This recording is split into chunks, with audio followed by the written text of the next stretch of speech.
Welcome to the Maryland SoccerPlex and today's final of the Ross Stewart Cup, the U19 Girls final match. For these two teams, it is their final match as youth soccer competitors. Today's game features Team Chicago Academy Botafogo and VSA Heat Blue from Virginia. Hello, everyone. My name's Jake Livy. We welcome you to the field. Thank you so much for joining us for the U19 Girls Final, the highest age group that we have here at the U.S. Youth Soccer National Championships presented by the National Guard. VSA Heat hailing from Virginia, Team Chicago Academy Botafogo hailing from Illinois. The Region 2 champions and the Region 1 champions are set to square off in a 90-minute battle that will determine the winner of the Ross Stewart Cup final. This is a rematch of last year's title match. Chicago Academy won last year 2-1 in overtime to take the U18 championship away from VSA. So VSA with a bit of revenge on their mind as we are ready to go. Teams are at the sideline with the youth soccer players ready to walk out to center pitch. As everybody is lined up, we are so happy you're spending your Saturday evening with us. It's been a fun-filled day in the first day of the playoff rounds at the 2014 U.S. Youth Soccer National Championships. There is no semifinal for the U19 girls or boys. So this is the final match for U19. These girls playing their final youth soccer club match. Most of them, if not all, attend universities and are continuing their soccer career there. As now you get a look at the team standing in front of the trophy. That's what they're playing for, the Ross Stewart Cup. Last year it was Zoe Swift and Alexa Wagner getting the goals. Zoe Swift scored the opening goal of the match in the 11th minute. It was tied up by Alexa Wagner of VSA in the 49th. Most of the second half, it remained tied. It went into overtime. Zoe Swift in the 110th minute got her second tally of the match. As you see there, the captain, Megan Cox, standing with her goalkeeper, Taylor Kirkston. Those two are veterans of these National Championship Series. They have each won 2 straight Best 11 awards and also are back-to-back Gold Glove and Gold Ball champions, respectively. So they are going to be vital if VSA is going to get their revenge. These two teams played each other in the group stage, obviously, with just 4 teams playing a round robin to determine the top 2. And go figure, they played to a draw, 1-1. There was a 55th minute goal by Ashley Herndon for VSA. And Hope Deodario with a goal in the first half to take the lead. So, as you get a look now, they're preparing for the national anthem. We will have the national anthem. We will have the color guard. We will have just about everything you can imagine. This is the real deal, playing a night game. We expect the sun to go down during the duration of this match. The lights will more than likely come on towards the tail end. They will most certainly be off when we have the 2014 U.S. Youth National Champion U19 final, the James P. McGuire Cup, coming up at 8 o'clock tonight.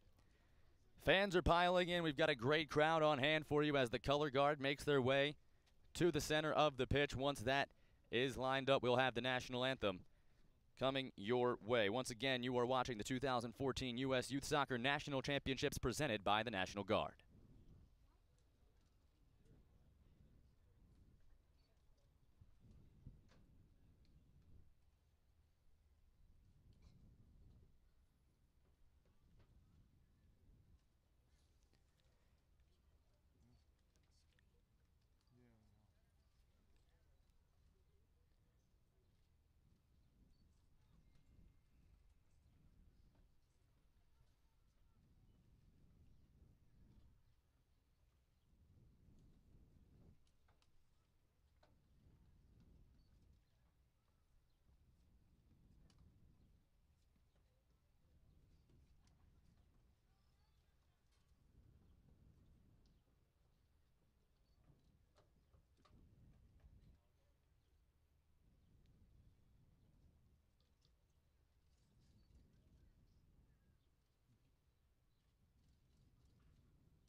sleep by the dawn's early light, what so proudly we hailed at the twilight's last gleaming, whose broad stripes and bright stars through the perilous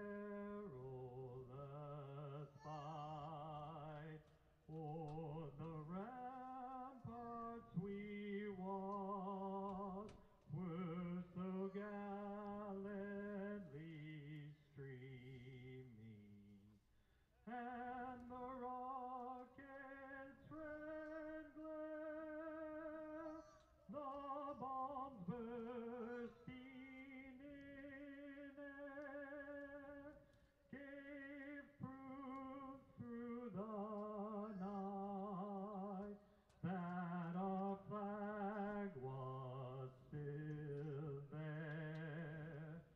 Oh, say does that star-spangled banner yet wave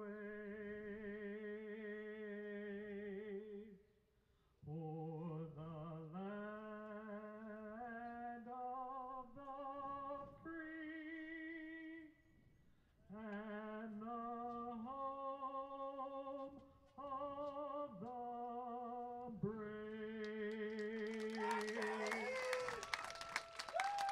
Beautiful rendition of the national anthem sung here before the commencement of the 2014 U.S. Youth Soccer National Championships U19 Girls Final, the Ross Stewart Cup Finals between VSA Heat Blue from Virginia and Team Chicago Academy from Botafogo. The 2014 U.S. Youth Soccer National Championships are brought to you by the National Guard, the official armed forces branch of U.S. Youth Soccer and presenting sponsor of the National Championships. As we welcome you now to this matchup here from Maureen Hendricks Field at the Maryland SoccerPlex, the Stadium Field. Field number 11 between these two squads. It sure should be exciting as both have their team photos taken. All the festivities and the glitz and glamour that come from being a part of the U19 National Championship. Great crowd on hand, and they continue to file in. Both of these squads have younger age groups that are participating in the championships as well, so we are seeing the younger teams come on in and watch their eldest girls compete for the ultimate prize, the Ross Stewart Cup Finals. VSA Heat 2-0-1 in match play. They have 7 points. They led the group. They are officially the home team here in this matchup. Meanwhile, Team Chicago Academy Botafogo 1-0-2, 5 points. They were the runners-up, technically the away team, but it's a neutral site. It doesn't matter. It's all up to this. As we get a look now at the huddles, each team first, there's VSA getting ready.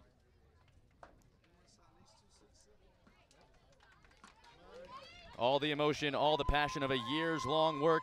These girls playing collegiate soccer in addition to their club duties, fighting all the way from the state championship through their regional play, and now here at the national championship game.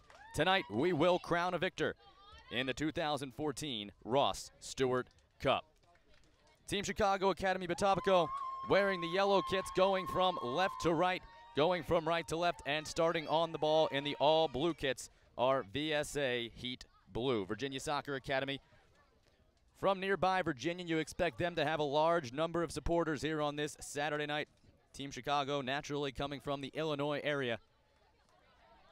So we'll see which team can pull it out tonight. We are just about ready to get underway, and there is the whistle. We are off here with the Ross Stewart Cup. VSA starting with position. They play it up the wing, and that's run right over and out of play. Gracie Lakawecki will throw it in. And the first time we have seen Team Botafogo on this field. We had VSA Heat play on Thursday, the final day of match play in the group stage. So we'll see if that plays them any advantage, having played on this pitch before.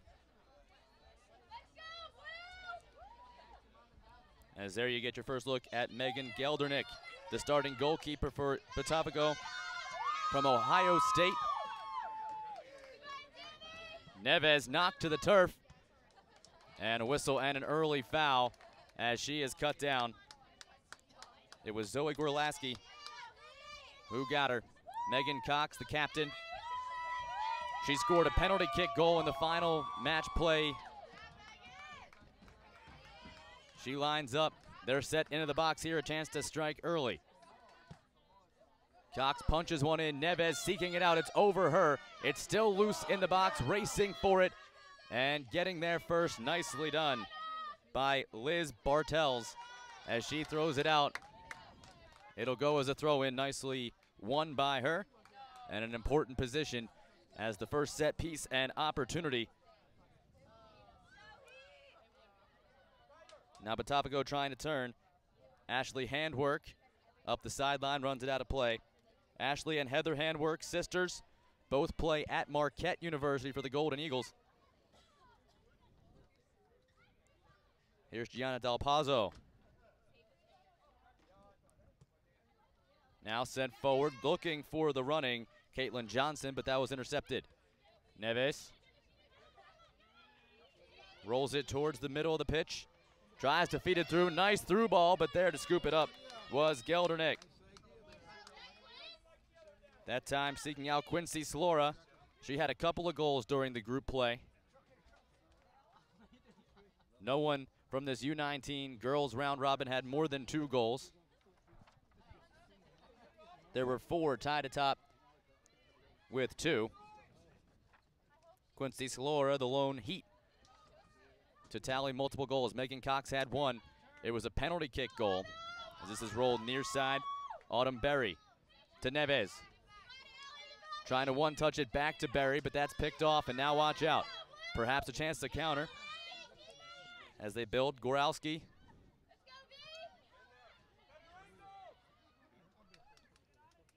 Rounce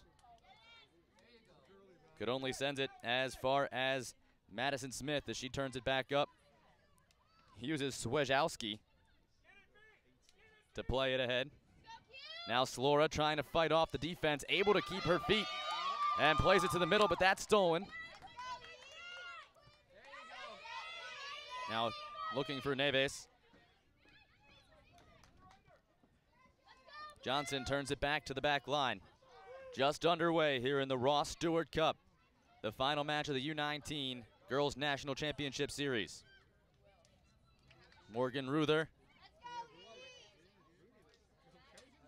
could only play it as far as the back line. Goralski had it stolen. Ruther to Neves. Nice little stutter step move. Neves in down the wing, plays it in, trying to go give and go with Ruther, and a whistle and a foul called as she was blocked off. That time it was Ashley Handwork that got in her way, and the whistle. Your head referee, Reina Fonseca.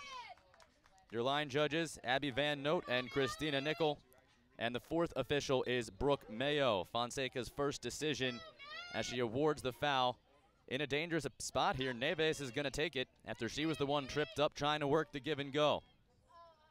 Here in the 5th minute, Neves sends it in. Ruther, the one-timer, and it rolls in slowly. Geldernick easily there to scoop it up. The Ohio State Buckeye will play it on the roll. Comes out to Goralski. And she'll just work it back. Didn't find anything to her liking. Geldernick will try the other side.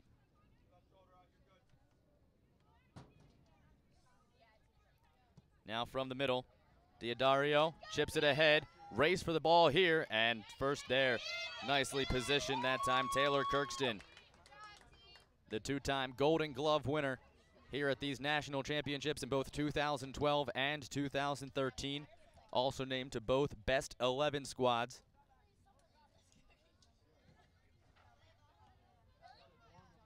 Kirkston, goalkeeper at Wake Forest University as a freshman. She was the backup, didn't see any action. As now Kovar chasing this down, but it's still won by Botafogo. And now back, Berry plays it ahead, only as far as Caitlin Johnson, but now she has it stolen, and watch out, here's Bunner. streaking down the middle. She's got runners. Who is she going to look for? She sidesteps one. Could she do it herself? Bunner the shot, and it's off the crossbar. Bunner with the rip. It's not cleared out yet. Neves with it. And that one's blocked off. And for a moment, Botafogo can catch their breath. Very nearly an early strike as Bunner took it right down the middle herself. Worked into some space and ripped one off the crossbar. Now Slora has that one wrestled away. Gracie Lakowecki had to step in front. It's a throw in for VSA. These two teams had a 1-1 draw in their group play match. This, once again, a rematch of the U18 title game from a year ago. Botafogo was able to get the 2-1 victory in overtime. A 110th minute tally by Zoe Swift was the difference. Swift is not here this year. Currently playing her collegiate ball at Kentucky. As Goralski turns it upfield, taken away by Berry. She'll play it back for her defense. Bunner, who came so close to opening the scoring, sends it ahead. It's Wazowski. She tries to play a through ball, but the only person there is Diodario, and she'll escort it back to her keeper, Geldernick. Early advantage to VSA. They've had a couple of chances, including a ball ringing off the crossbar. If you're just joining us, we're live from the Maryland SoccerPlex here in Germantown. As this feed is through, and now watch out, Kirkston putting herself out there and grabbing it before Goralski could get to it. Goralski, the midfielder at UCLA. Cox, Bunner. Her pass is poor and intercepted. Botafogo decides to play it back, though, and do not rush the counter, as now this one's poked away. Bunner another chance. This time she's strong. Back to Smith. Turning it upfield, being chased. Kovar, one touch into the middle of the field, intercepted right around the circle.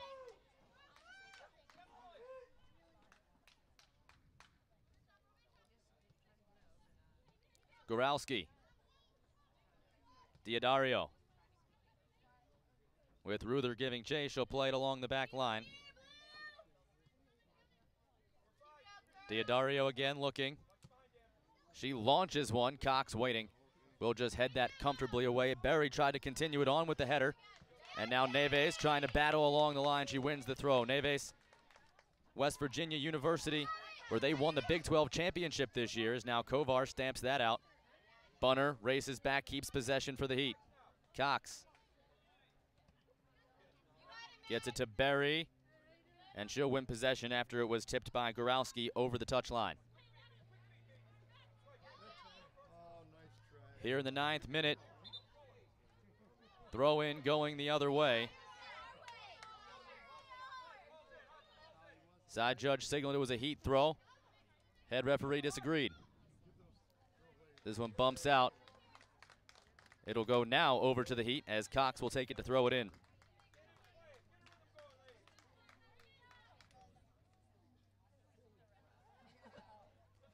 Ruther fighting off Diodario, turns with it, looking for Neves. She pokes it through somehow. Neves turning, she's got Ruther in the box. Takes it to the corner, now to the end line. Serves it in, over Ruther. It's knocked down by Slora, but sent away for a corner kick. Lakowecki had to be big there and come up with the huge left foot to clear it out of harm's way. She'll concede the corner, and a wise decision. Both Slora and Ruther were both in the box. The numbers favored the Heat in that situation.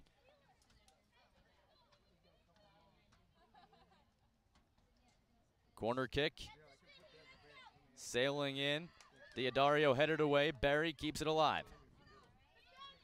Here's Height. She sends a right footer towards the goal. It's poked over the crossbar. What a save. Megan Geldernick getting up with the left hand and knocking it away. Another close drive, that time Caitlin Height coming in close. Here in the 11th minute, already a couple of chances. You'll get a look at this again. Height working it towards the center, and the right-footed drive sinking in and knocked away. Now Cox heads the corner on net. It's still loose. Cox with it. Shot blocked off and it comes outside the 18 where Berry sends it back in. Another high shot, and it's in! Berry banks it off the crossbar and into the net, and VSA Heat have struck first here in the 11th minute. It's the defender Berry with the finish. They've come close 3 or 4 times now, and Berry finally caps it off with the goal, 1-0 here in the 11th. Oh, what a strike by Berry. There was no chance for the keeper. That thing was perfectly placed with the right height and just the right touch for it to sink and catch the bottom of the bar.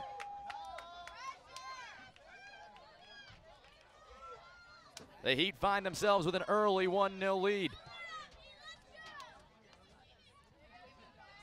Kirkston back to play it. She has been snoozing on her end of the field. A lot of the action taking place down in Megan Geldernick's end. She's made one huge save. That one, you can't fault her. It was an outstanding shot after the corner. Bunner, who had one ring off the crossbar earlier. Kovar now the touch. Ruther, is she on sides? Yes, she is. But she can't do anything to turn it on net. There was pretty good defense running with her, and it'll go out for a goal kick. Another opportunity, chance to score, as VSA continuing to apply the pressure. Well, if you're just joining us, you've missed quite a lot. 1-0, the VSA Heat. This is run through the middle. Berry deflected it. That'll go out for a Botafogo throw-in. Botafogo, the reigning National League champions. They finished 3rd in the national championships in 2012. So they have been all around these national championships, now seeking to end their youth soccer career on back-to-back national title runs, but they're down 1-0 early. Berry will hand off to Cox for the throw. Seeking Ruther. Neves trying to win. Kovar as well, but it's picked up by Zoe Goralski. Goralski again has it taken away by Berry momentarily. She gets it back. And now a whistle, and the referee decides that that's going to be a foul against Berry. Goralski wins the free kick. They take it quickly. Ashley handwork. Left-footed serve. Finds its mark. Turning with it, Liz Bartles. But she's fought off. Nice job by Madison Smith along the defense. Mary Rounce.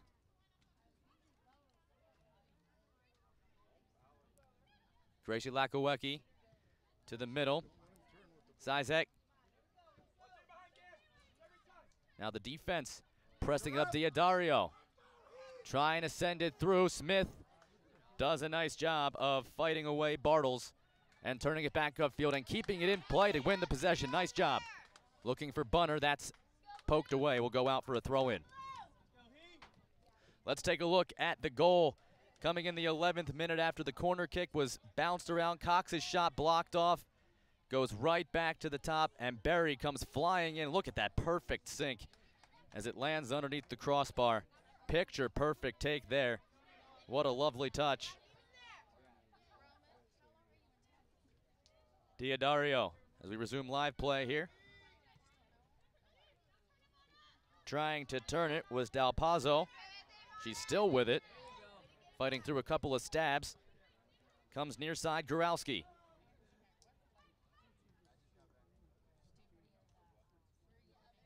Romero. Bartles slipped but still retained possession, as now Botafogo trying to build some possession in the attacking half, but that doesn't last long. Here's Height. Near side Neves. Berry the goal scorer. Back for Neves. The West Virginia Mountaineer carrying it across into the attacking half. Now she'll send a left-footed serve, hoping for the running Slora, but coming out and scooping that up easily was Geldernick as she read that right off the foot of Neves. Giving them plenty of room to work. Diodario. Right back for Romero.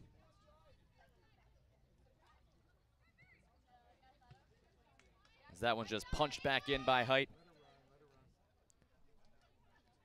2014 U.S. Youth Soccer National Championships are brought to you by Capri Sun, the official ready-to-drink juice of U.S. Youth Soccer, and by Turbo Sports Group, the official video streaming production company of the National Championships, as Kovar nearly created a turnover in a dangerous position, but recovering nicely was Botafogo.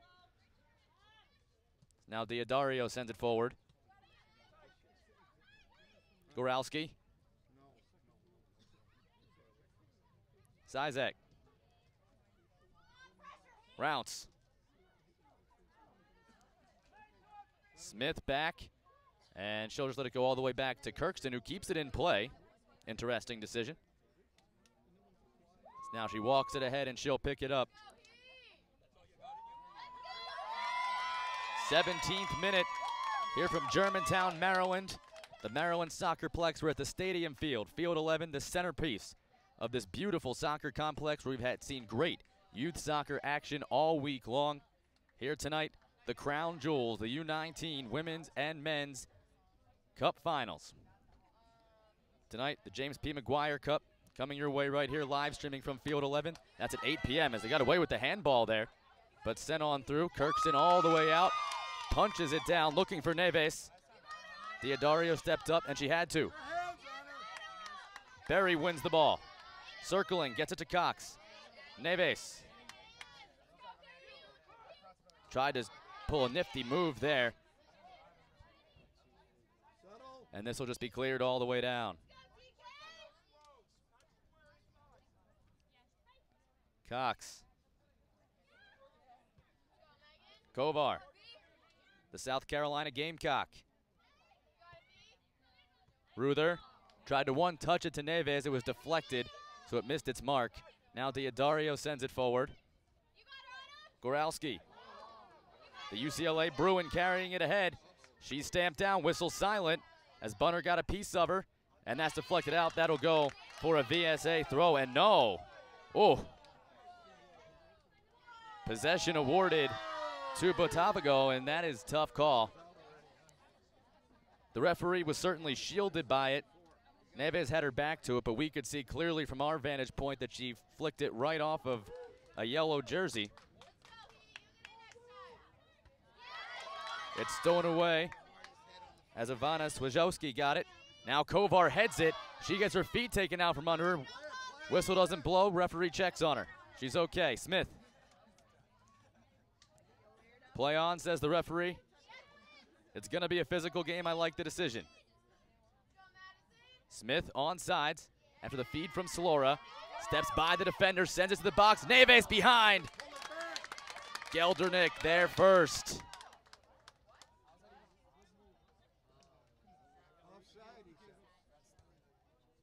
And now we've got a stop and a whistle, as I believe they say it went out of play over the goal line. Of course, if it goes out in the air, it still counts as crossing out of play. So before Geldernick field it, they get the goal kick instead, so they'll restart that way. Under the foot of Smith, watch out here, we're gonna have a foot race, but Height gets back to it. Height, the ECU Pirate. She was named to the first team All-Conference USA. She is the first freshman ECU Pirate to ever earn that honor. The defender playing in all 21 matches.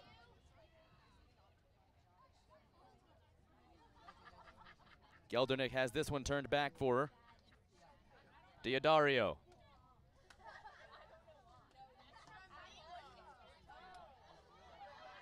Still with plenty of time, Diodario.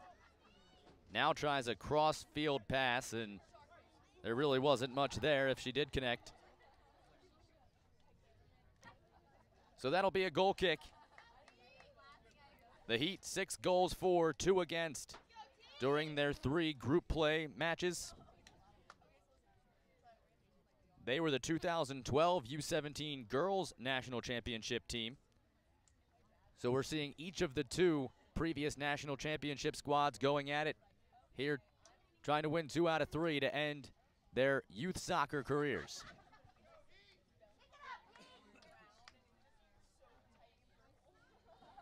Throw in, over the foot of Neves, run out, it'll go out for a throw.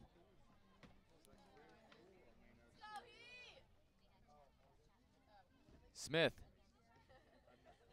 looking for Ruther. She was blocked down by Jenna Romero, and Romero won the battle. With Slora barging in, Geldernick able to clear it away nicely. Trying to use the goaltender to build something from the back. These Botafogo defenders have had a bulk of the possession when they've had it. Turning with it, Gianna Dal Pazzo to the middle, Rounce. Goralski. Dal Pazzo. Wojciechowski working on her. They'll get it all the way back to Romero.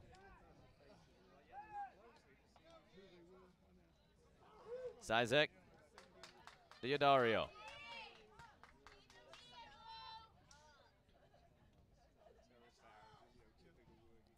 Team Chicago Academy started their match group play with 2 straight draws, drawing 1-1 with both Legends FC and these Heat before getting a much-needed 5-0 win over SSA Chelsea. They entered the 3rd and final day of group play in 3rd place. And looking on the outside in, with the top 2 teams playing each other, in Legends FC and VSA, they got a 5-0 win to just barely edge out Legends FC 5 points to 4 to advance here to the final match.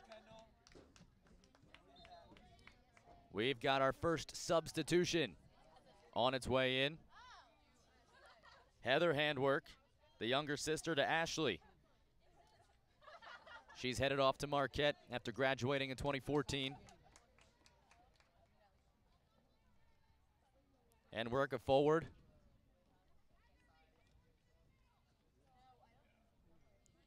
She comes on for the defender, Caitlin Johnson, so a shift in the alignment here perhaps as they look to change things up and create more attacking pressure. Now Ruther trying to fight through.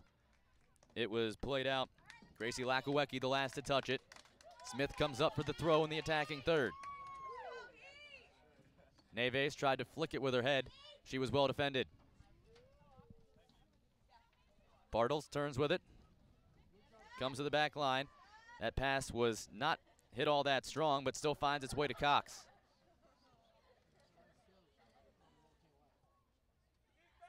Smith. Bunner. She had a shot ring off the crossbar in the 6th minute.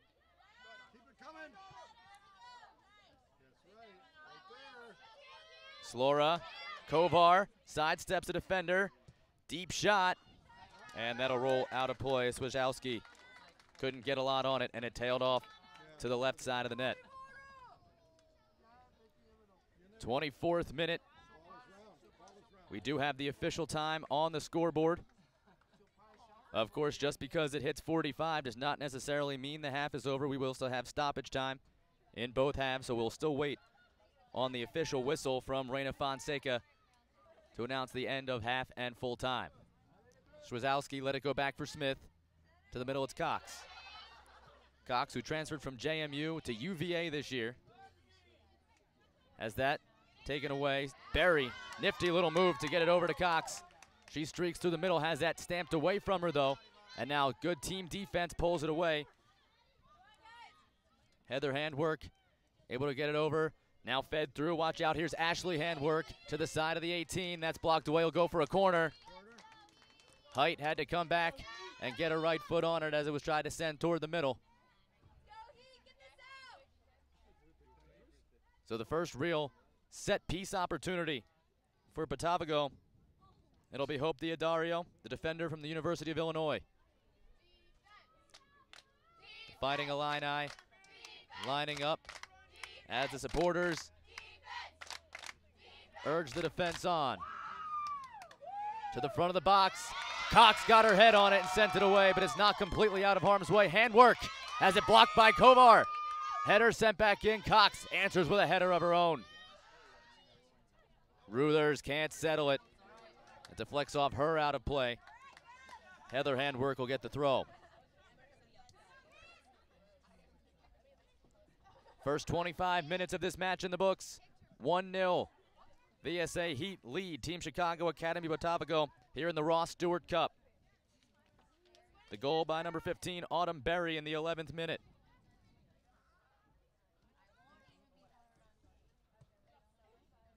Chip towards the 18, where Kirkston is waiting to grab it.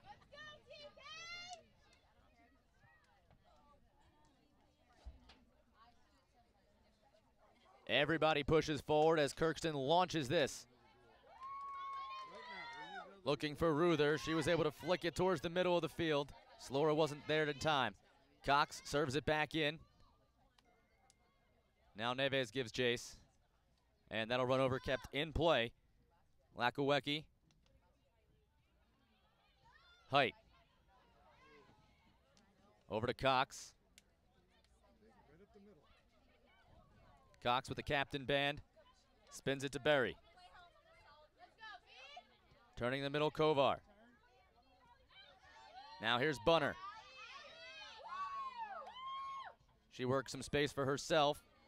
Now Swijowski. Good numbers back for VSA.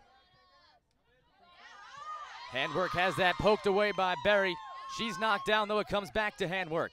Heather Handwork pokes it ahead, gets the pass completed towards the 18 box. Working in is Ashley Handwork, but she can't get it past the outstretched arm of Taylor Kirkston. That time the Handwork sisters coming together, trying to create some scoring opportunity.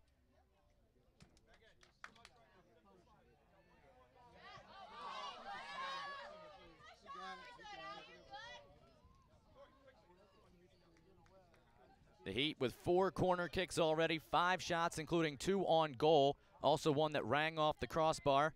A shot off the crossbar does not count as a shot on goal. They have been all around the goalkeeper, Megan Geldernick. The one goal that she gave up was an absolute beautiful touch on a rolling ball that Autumn Berry had to do a lot to get to.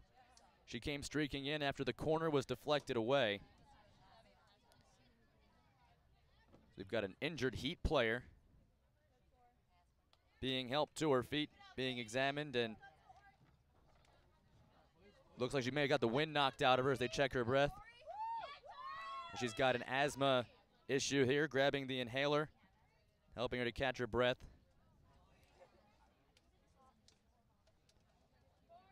This is a chance for everybody else. Grab a little bit of water.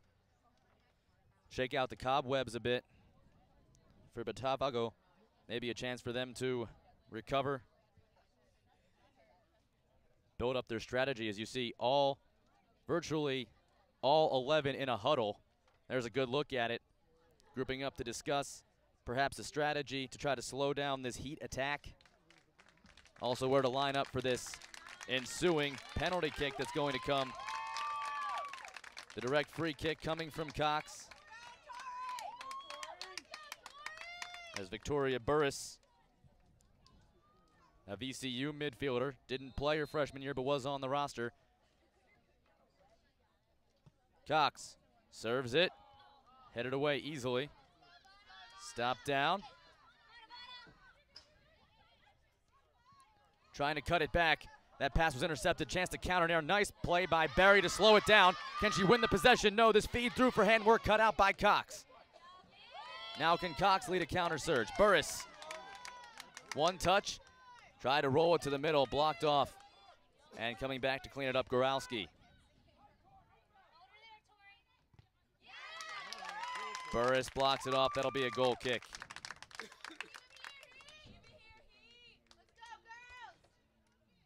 Virtually every single player in attendance here in this match, part of a D1 or D2 soccer program.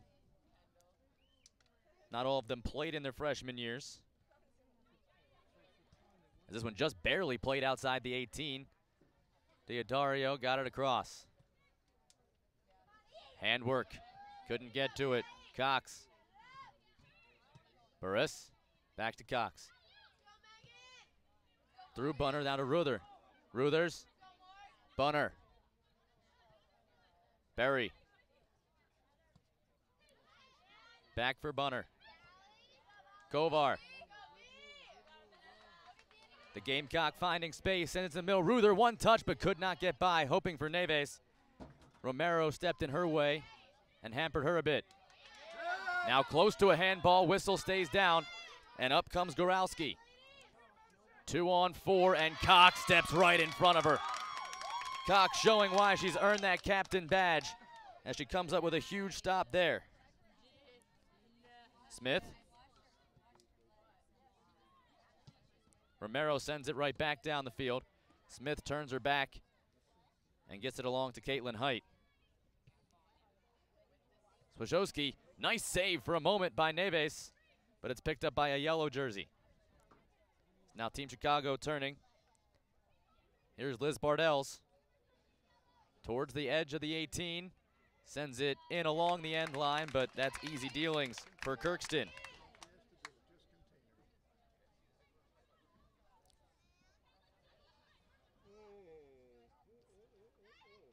Berry has handwork on her, turns it back for Cox.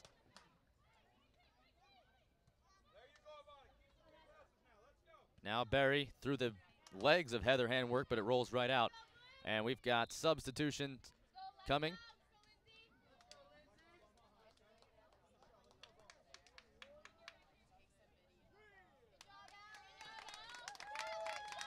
Coming in for the Heat, Alexa Wagner, alongside Lindsay Egbers, as Neves comes out of the match. Wagner, the lone goal scorer for VSA in last year's championship match. They've already got a tally here. It was Berry, who now serves it to the middle. Swajowski sends it back for Height. Reverses field, it's Smith. Swajowski again. Left-footed play, hoping for Kovar. It was blocked off, and now taken away by Botafogo.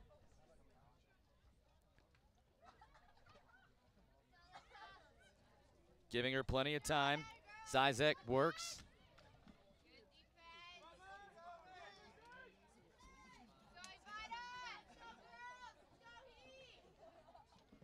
They get it into the 18. Crossing over, Cox is there. Possession retained. Rounce sent that deep. Smith stopped it for a moment, and now Height will do the big clear. 2014 U.S. Youth Soccer National Championships are brought to you by Happy Family, the official on-the-go superfood of U.S. Youth Soccer, by Kohl's, the official department store of U.S. Youth Soccer, and by Liberty Mutual Insurance, an official sponsor of U.S. Youth Soccer. There's a whistle and a foul, be a direct kick, as Diodario steps up ready to take it from just into the attacking half. They don't bunch up on the box, they try to roll one through. Swazowski there. Burris. Run down, and this intercepted. As Sizak turned that along, it's Romero.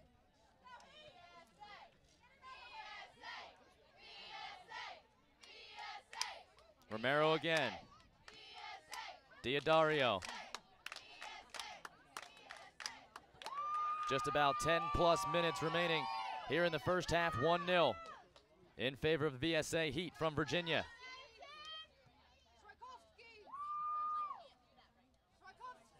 Height.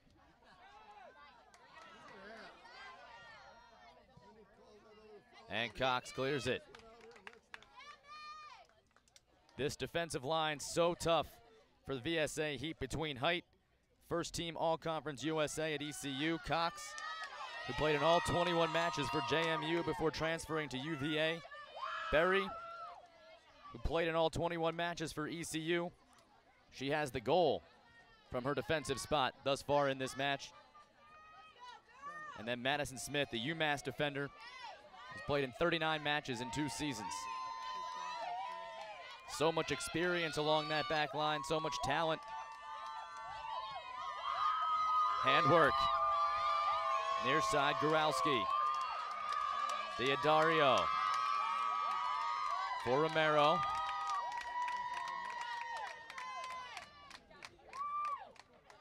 Romero again, taking it up the middle of the field, glanced off. Kovar.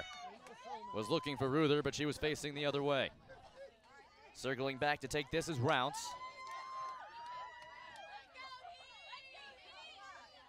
Kovar. Ruthers. One touch far side. And this is just pounded out of play to the far touchline. And there you see the supporters, VSA. VSA U17 girls will have a chance tomorrow for their own championship. In the meantime, they are hoping that their U19 counterparts can pull out a Ross Stewart trophy. Handwork, chasing it down. Cox watching her as it rolls all the way out and will go for a goal kick.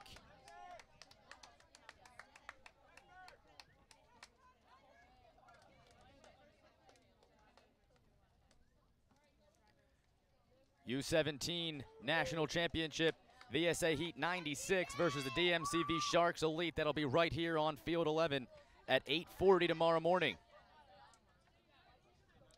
So those girls gonna cheer on their team here, go home, get a good night's sleep, and then get right back here in the morning with us. And we certainly hope you'll join us as well. Jake Levy here with you along with our entire crew, coming to you from Field 11 in the Maryland SoccerPlex. The road to MD ends here. If you want to see all the pictures, all the stories on Twitter from all the players, coaches, and administrators, check out hashtag Road2MD. That's ROADTOMD on Twitter, as this one's played to the near side. Handwork played it ahead. That's stamped away. Goralski up to throw it in.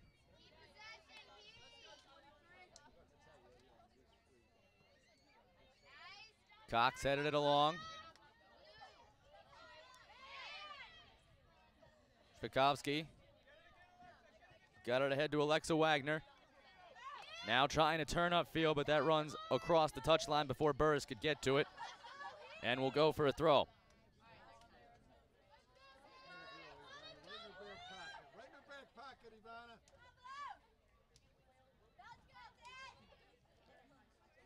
Ivana Shvedikovsky send it back for Smith. She rolls it to the middle. It's Cox.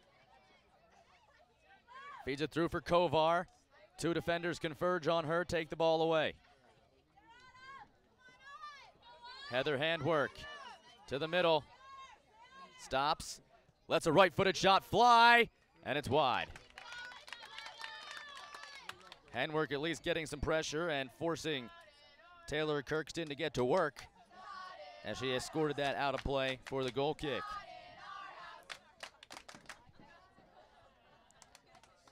VSA Heat from Haymarket, Virginia, under head coach Steve Smith.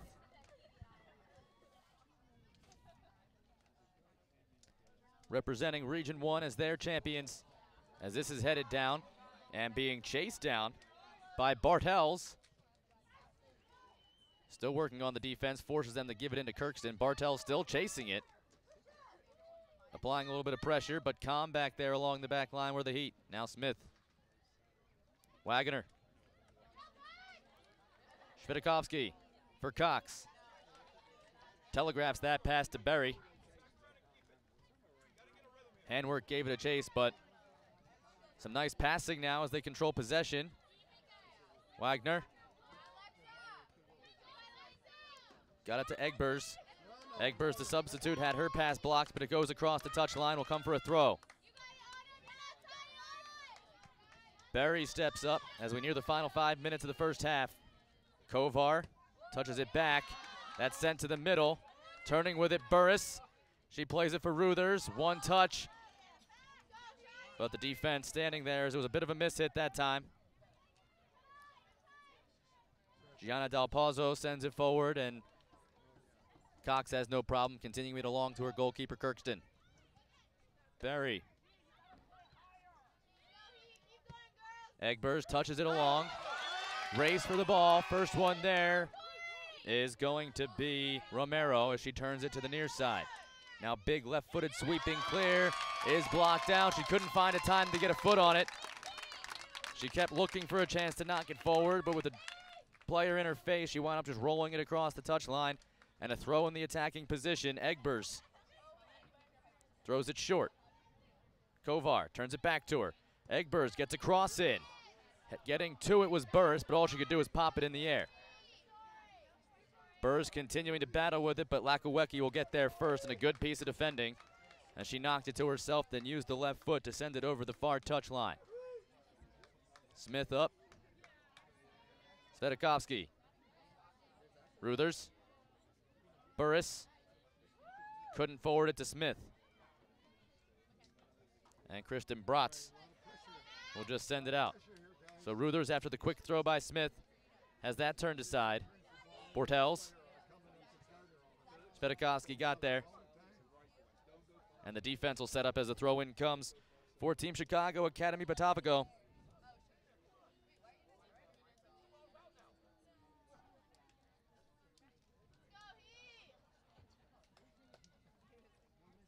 If you're just joining us, an 11th minute goal by Autumn Berry, the lone tally thus far.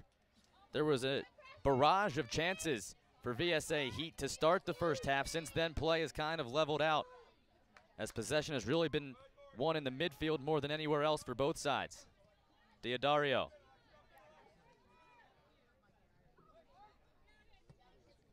Sends it through. Touchdown, nice control by Bortels, but the deflection rolls away from everybody, and Kirkston will just stop it before it rolls across the end line. Nice idea.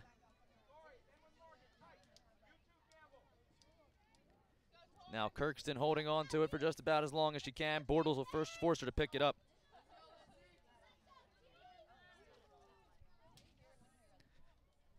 Mackenzie Stelges is getting ready to check in.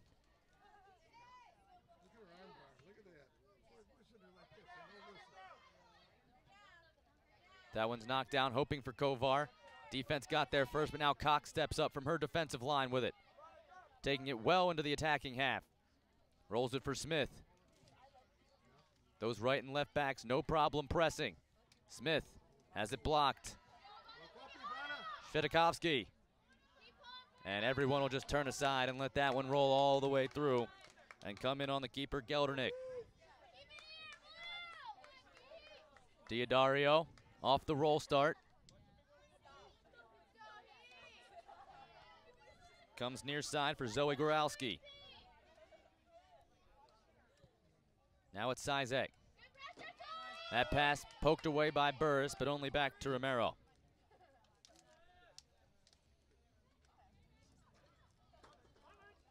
This the final club match for these youth competitors at the U19 level. Who will finish on the winning side? Right now it's 1-0 in favor of VSA Heat. Ruthers is going to get subbed out here at the tail end of the first half as Mackenzie Stelges has checked into the match.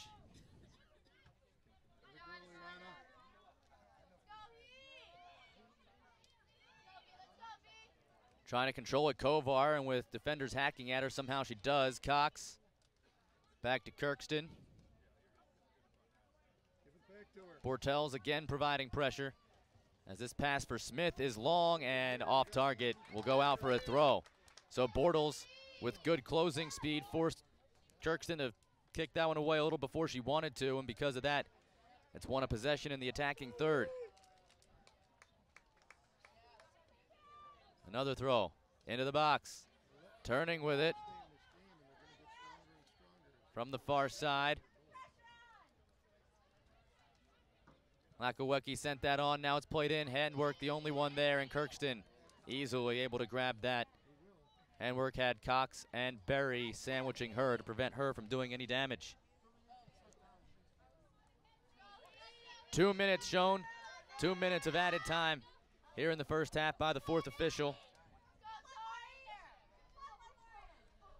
Burris plays it along for Wagner. Back to Smith, heavy touch, but she's got plenty of space. She steps up. Miss hit there, but Svetikovsky there. Now Kovar working around the defense. Kovar Gets it near side. Berry, the goal scorer, with it again. She sends it towards the box. Another sinking floater, and this time it's over the bar. Very similar to the way she scored her first early in the 11th minute. This time it floats over and hits the top of the net. Still 1-0. As we're going to take a look at this again, Berry comes charging in, controls the one touch. That time Geldenik was a little better prepared as well, knowing what was coming. Goralski. Sizek. Handwork. Trying to go around Berry. She does it successfully, but rolls that through, looking for Bortels. It was offline as Bortels cut right. The pass went left. Now Diodario. Closing moments of this first half. Is there time for a rush to get the equalizer before halftime? Into the box. Stamped away. Stelges. Blocked off, whistle, and that's a foul. Not the end of the half. Free kick awarded. This very well could be the restart, the end of the half, as Cox rolls it forward. Smith.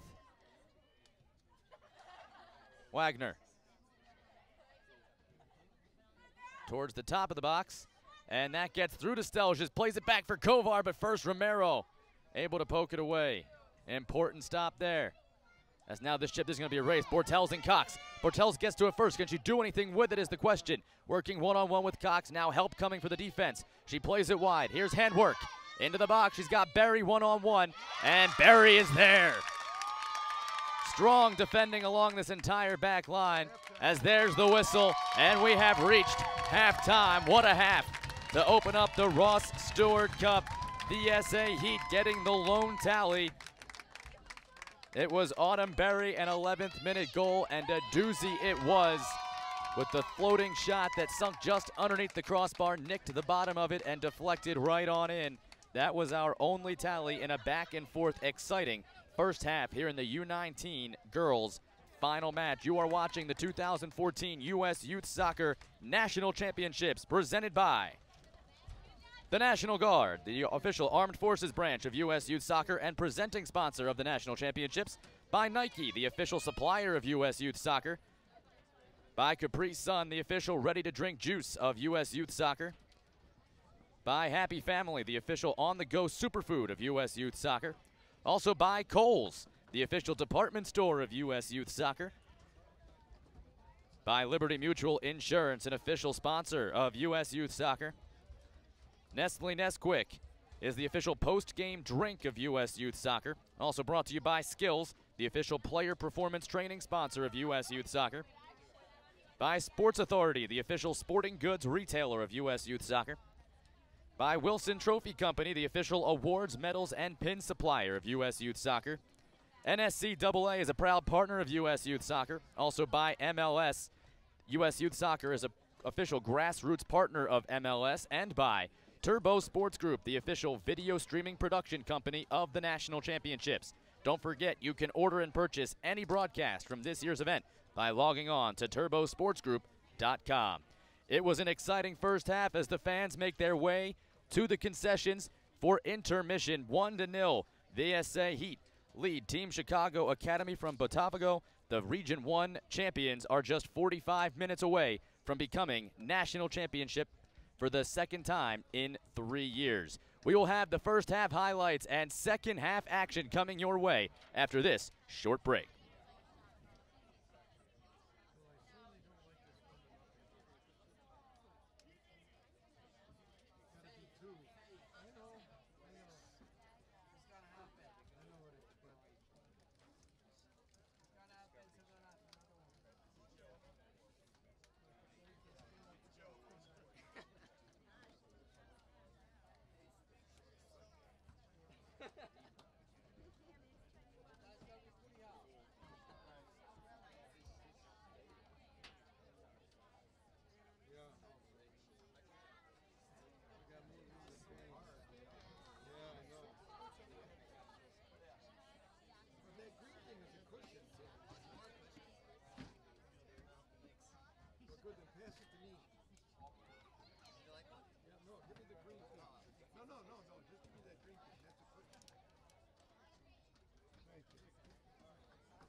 is the worst lead to happen. 3-0. Yeah. Well, I thought they'd beat them 4-0, and the way they started off, I thought my prediction was going to be Chicago right. started playing better. Well, we scored a goal and we went on defense.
One 0 VSA Heat Blue lead Chicago Academy Botafogo after 45 minutes of action here from the Maryland SoccerPlex in Germantown, Maryland. It was an exciting first half, back and forth. Let's get right to the highlights as we take you through what happened in that first half. There was one goal. It was Autumn Berry scoring the 11th minute goal, but there are plenty of fans on hand for this 5:45 matchup. The Ross Stewart Cup on the line. VSA Heat Blue, the 2012 champions. Team Chicago Academy Botafogo, the 2013 champions. Here you'll take a look at a few of the chances that each team had. This was early on off a Neves cross. The roll-in by Reuters was just stamped out. Then here, Bunner gonna take it up the middle of the field, and Allison Bunner, watch her ring this after she works for some space off the crossbar. Doink, right, dead center. That wouldn't go, still 0-0 early on. Kirkston coming out, making a crucial stop in that first half. She was very good as always. Then here's the goal after a shot was blocked off of Cox's foot. Coming in from her defensive position, Autumn Berry in the 11th minute, sinking it just underneath the crossbar. It deflected down and across the goal line for the lone goal of the match to this point. There were plenty more opportunities here. Berry, another one, this time a bit too strong. Then on the other side, Bortels able to work free, get some space, and she would get it rolling over to Heather Handwork, who came in, but Berry was right there to stamp it out. It was great back and forth action. The fans are excited, as they should be. We are ready to start the second half here in the Ross Stewart Cup Finals match, a rematch of last year's title match. It was a 2-1 final in which Chicago Academy scored the first and final goal. This year, the script has been flipped as Alexa Wagner, who scored that equalizing goal last year. This time, it was Autumn Berry, whose 11th minute goal is the lone tally to this point. Teams switch sides as we begin the second half. Team Chicago Academy Botafogo going from right to left, wearing the yellow kits, will start on the ball. In the all blue kits, VSA Heat Blue, they are going from left to right. Line judges take their positions. We await the referee's start of play, Reina Fonseca. As she checks everything, starts her watch, and we are underway. 45 minutes left to decide if VSA can hang on and take home the Ross Stewart Cup, the highest cup in the age group of female competitors here at the 2014 U.S. National Championships. Romano sends it across. Diodario floats it ahead, hoping for Bortels, and she's cut out by Height. Nice job to come up and cross that one off. Still in an attacking possession, though. As trying to circle back and stumbling, but still retaining the possession was Dalpazzo. Now this one played into the corner, sent into the box, and Kirkston right there. Bit too close to the keeper that time on that send in, made it a little too easy as Kirkston scooped it up. We've seen plenty of drama on Field 11 here today with 2 overtime matches this morning in the semifinals of the U17 boys and girls. And we're set up for another good finish here with the second half. Both teams separated by just a tally. Working with it in the middle now, Ashley Handwork.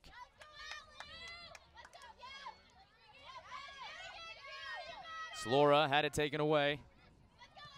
And now that was deflected off a hand, and the referee stops play as Bunner got a right hand on it.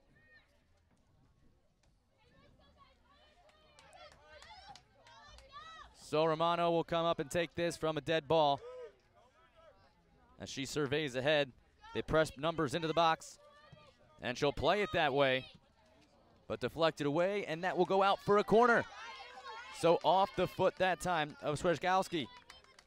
And because of that, the corner kick coming and a chance here early on in this second half.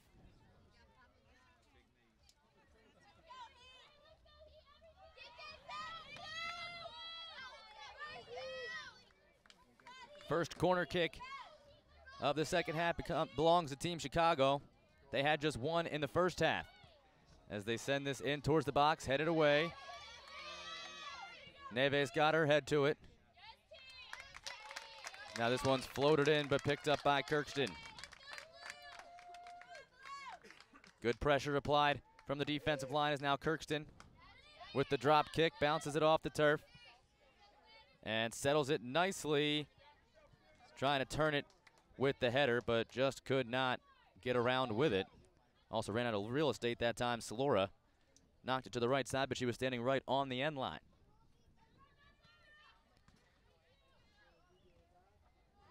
Slora rolls it to the middle. Reuters, one defender to beat. Rolls it into Slora.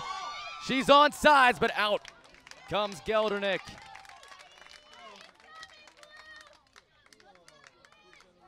Perfect feed for Slora that time. As Reuters found her, she was in space and Geldernick had to respond quickly. Now the through ball, hoping on the volley for Slora, but she's stopped. And Gracie Lakowecki turns it away. Throw in coming in the attacking third here as VSA continues to apply the pressure. Smith gets it back to Wagner. Vidakowski on a hop is watched carefully into the hands of Geldernick.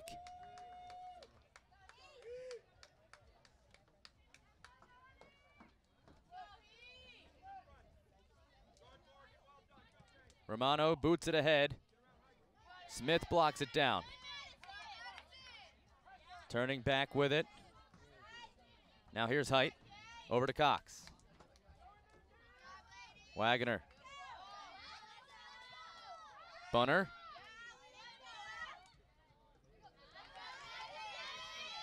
Now Smith coming from her right back position. Takes it ahead. Svidakovsky for Bunner. She had that shot that rang off the goalpost in the first half. She gets tripped and knocked away by Sizek. Now Romano sends it ahead. Dalpazzo takes it. Gets it as far as midfield where Berry regained possession for the Heat. Now Wagner for Bunner. Romano working on her. She comes over.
And we apologize for the technical difficulties as the audio feed was being sent across the loudspeakers here at the stadium, and that's a big no-no. But we are back now, and everything appears to be working just fine. Jake Levy here with you. Turbo Sports Group presentation of the 2014 U.S. Youth Soccer National Championships presented by the National Guard. 1-0 our score. Virginia Soccer Academy Heat leading. This one's run out, it'll go for a throw.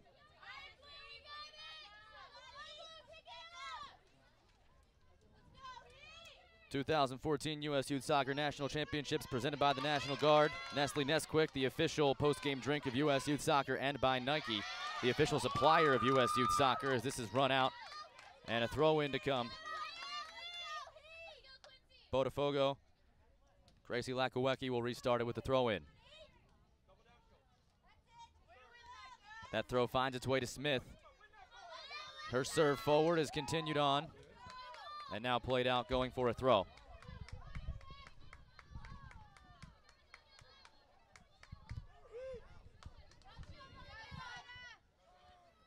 Now this one played towards the center. Cox and Neves giving chase. It'll be Neves that takes it. She's blocked off, runs right through the defender. Then she gets tripped up, and that'll be a whistle and a foul. Neves tripped up by Zoe Goralski, and the referee calls her over. I don't think this will be a booking. It was a pretty fair attempt at a tackle, just mistimed. Tripped her up, and the referee just gaining control. Reina Fonseca having a conversation, and there is no booking. So, Cox restarts it with a roller, this time to Berry. She sends a volley towards the 6, and picked up by Geldernick pretty easily.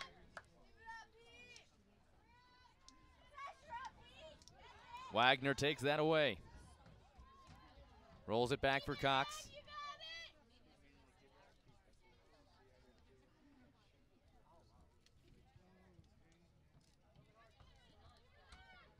Smith has that stamped out along the touchline, is coming over to get to it with Gianna Dal Pazzo. And they'll say that throw belongs to Botafogo. Must have been deflected. Johnson turns it back. Lakowecki and Johnson playing a little two-girl action as they send it towards the middle. Bunner trying to control it with her head and turn it. Almost did. It was knocked away from her at the last moment, but still finds Slora.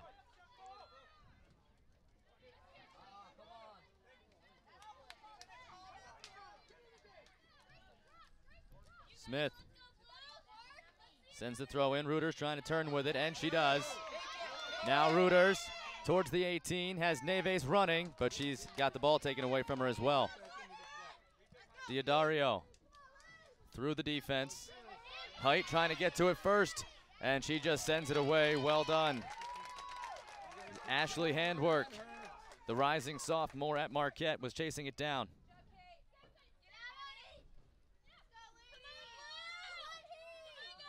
Bartels walks it to the side of the 18. That's deflected out. Will go for a goal kick.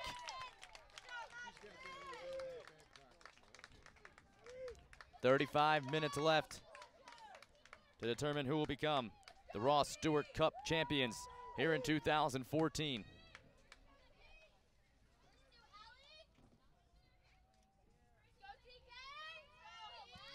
Here's the restart on the goal kick. That deflected and now picked up as streaking through with Goralski. She plays it through, handwork. Got Bortels running, it slid off by Height. That'll go for a corner. Good defending as Height had to get in the way of that cross, and she did beautifully, conceding the corner here in the 56th minute. Diodario makes her way up from her defensive position.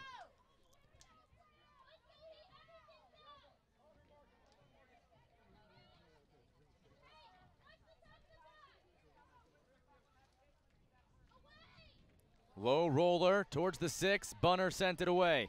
Slora chasing. She gets there first. Taking on a couple of defenders. She gets tackled to the ground. Referee plays the advantage.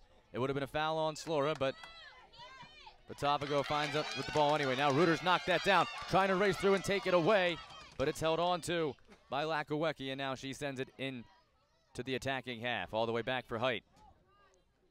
The ECU Pirate. Slora. Bunner. A little bit of slow play through the midfield. As Wagner jumps over that for Berry. Neves turning, had it taken away. Diodario. Her long pass.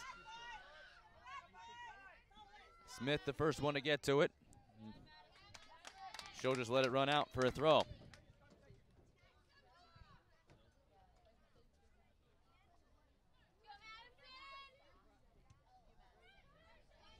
Wagner. Ruthers. Slora. Looking for Ruthers. She gets there first. She's able to beat Romano. Now Ruthers to the middle. Neves got one touch on it. It's still loose. Neves back to it. She's cleared away.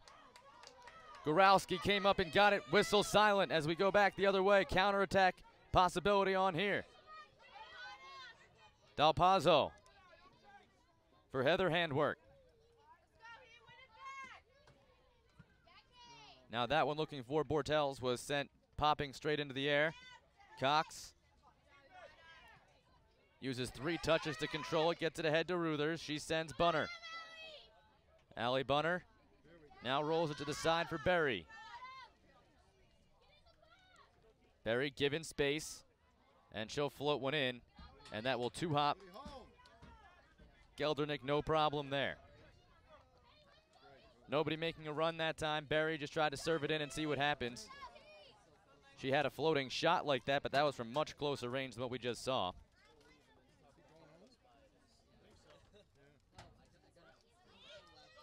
Diodario sends it forward. Ships this in for Bortels. Height the only one there, and she'll escort it back to Kirkston. Nearing the final half hour of play here in regulation. Don't forget, coming up tonight, the James P. McGuire Cup, the U19 Boys Final between Concorde Fire Elite from Atlanta, Georgia, and PDA Harkes from Somerset, New Jersey. Gracie Lakowecki to the middle. Bortels has it stopped by Height. Now Cox with a right-footed cleared, finds Neves. And they'll set it back as they gain some space, getting it to Berry. Wagner.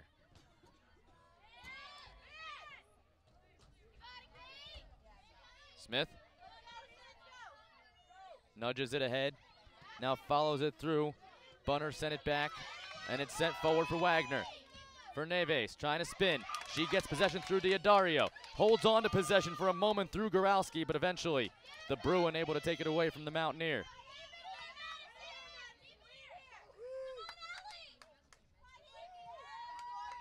Flipping field, Diodario. Towards mid. Now a through ball here, well paced. Picking it up in the far corner. Able to sidestep Berry. She's got players in the middle. It's headed up, looking for something here from Johnson, but it's cleared out by Smith instead. Caitlin Johnson, the Michigan State Spartan defender, was looming as Bortel sent it flying in the air. Lakowecki will restart with the throw. Headed towards the middle. Bunner the one to knock it down. Here's Wagner. Streaking ahead, she's got space in front of her. Gets to Ruthers, but she has it stopped. And now whistle and a foul. Quick start by Diodario. Here comes Rounce. Sliding tackle by Neves as picker pocket. Cox is clear, spun off her foot awkwardly, and Smith can't get to it. Rolls out for a throw. It's Johnson.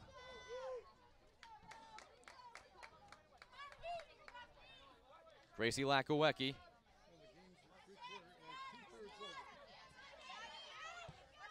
Romano trying the pass to the near touchline, but all she finds is the sideboards and a throw-in coming.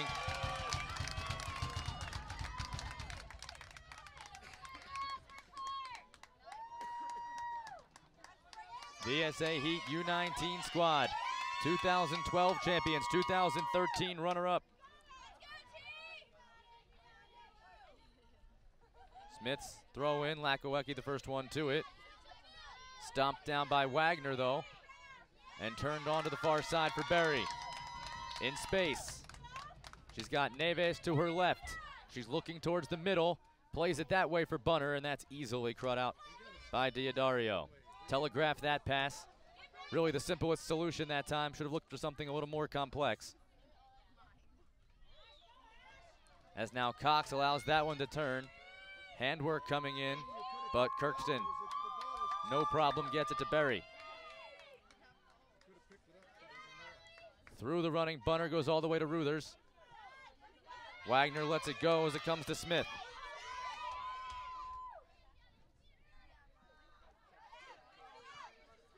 And Smith's pass just winds up straight down the middle and easily cut back. Comes all the way out for a throw, Madison Smith on it. Smith, the UMass defender.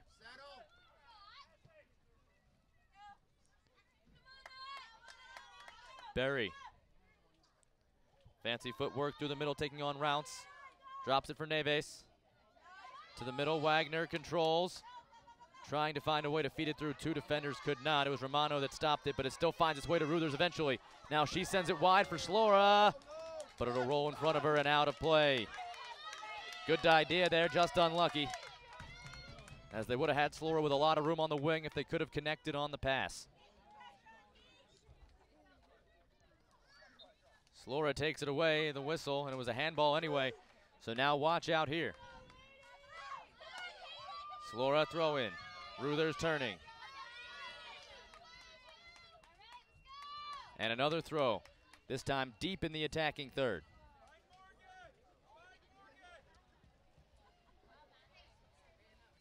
Slora. Bunner tries to turn it in. It's blocked off, and now it'll go out for a corner kick. Set piece chance upcoming. VSA trying to pad their lead here in the 64th minute. Corner coming from the right side. Bunner from the sideline. Raises her right hand. Serves it in. Far side, Cox got a head on it, but it kept on going. Sent back through into the middle. Diodario there. Berry heads it, hoping for Neves. She's able to keep it in. It didn't go all the way over. Nice job. But she has it taken away anyway. Bortel's making a run. She's got 4 defenders around her and not much help. Now she plays it backwards as Caitlin Johnson comes up, chipping it ahead, but Berry there. Nice lob pass right onto the foot of Bunner. Now she'll roll it to the side. Berry giving it a chase, and again, barely able to keep it in along that far touchline. Now Bunner. Nice job by Wagner to get a piece of that and send it forward.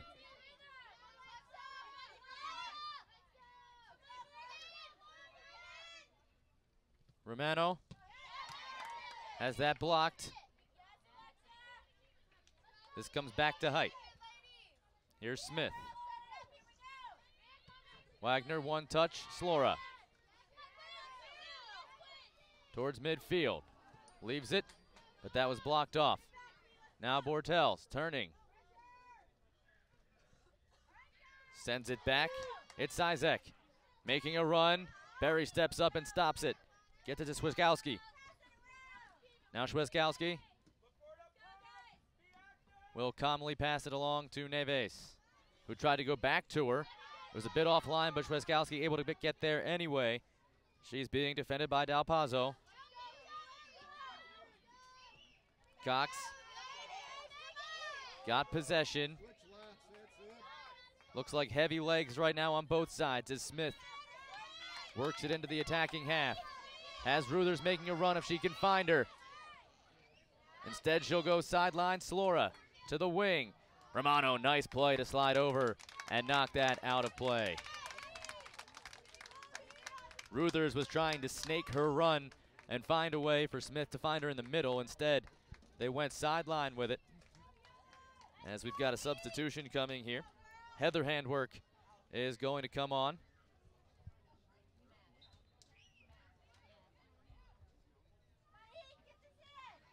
As the throw in. Lakowecki sends it forward. Bortels rolls it to the middle. Sidestep. And stamping it down, Allie Bunner forcing the throw.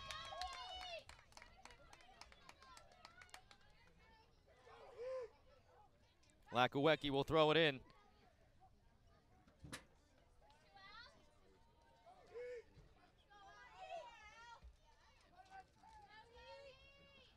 Played across. Diodario searching. Well-weighted ball. Kept in play nicely as she finds Goralski, but once Goralski got to it, it was rolling a bit too fast for her and continued on out of play. It was really a good effort that time.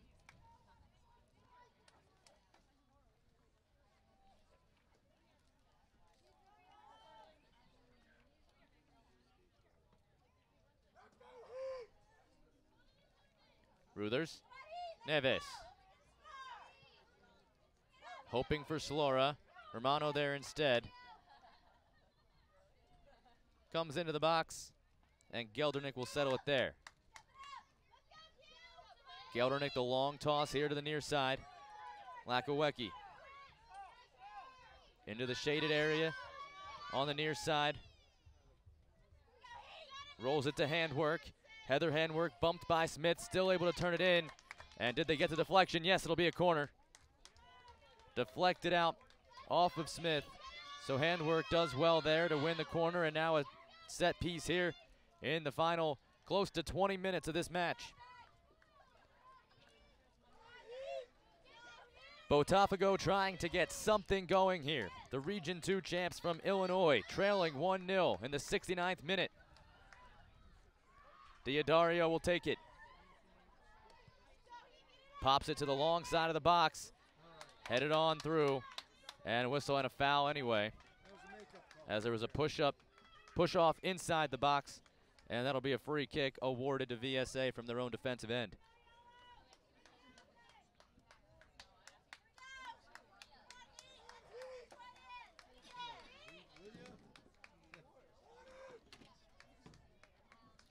Kirkston will restart. Bunner knocks it with her heel and keeps it in herself. Wyszkowski, Berry, now Cox. Has two converge on her, little double pass as they work it along to Height. Slora. Again, Caitlin Height to Cox. That pass deflected. Handwork coming in, and Kirkston had to be quick. Handwork trying to make something happen, as now this is turned up towards Cox, but she'll send it wide to Berry.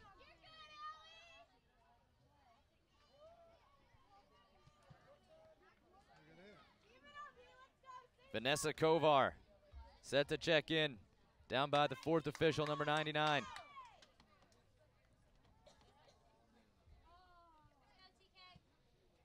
Kirkston restarts it with the punt. Neves heads it on. Ruther trying to turn with it. Now trying to get by Gorowski. And it'll go out as a throw for yellow. Before the throw, the referee does allow the substitution. So Kovar is going to make her way on. The forward from the University of South Carolina on to grab Alexa Wagner, the midfielder from Iona College.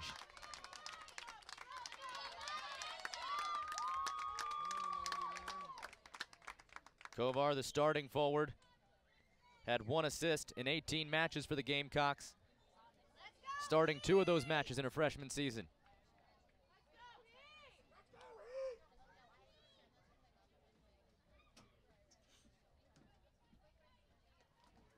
Another throw-in one. As Kovar right into the match. Had a chance to steal that one away. This one's just sent long. Cox punted it back towards the middle. Bortels turning with it now, has Handwork running down the near side. Sends it to her, well timed. She's got Smith, takes it to the middle. And coming over was Height to help clear it away. Now Kovar sends it through, but Ruthers was taking the run all the way to the near side instead of snaking as she did last time. Had she cut back to the middle, she may have found herself with a pass right on her feet. Diodario gets it back. Looking for Handwork. She's able to fight off Smith. Good use of the body that time to gain positioning, but it still comes to Swiskowski. Referee plays the advantage as it comes to Kovar. Ruthers. All the way back for Smith. Slora had to go by Kovar. Sizek. Now racing through the middle, trying to turn it was Bortels. She had Ashley Handwork on her way, but it was stomped out before it could get there. Kirkston sends this back.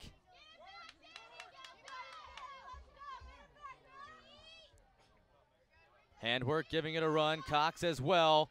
They go sliding, and it'll be a goal kick. As both of them came together, Cox forced the issue as Handwork was barreling in on it.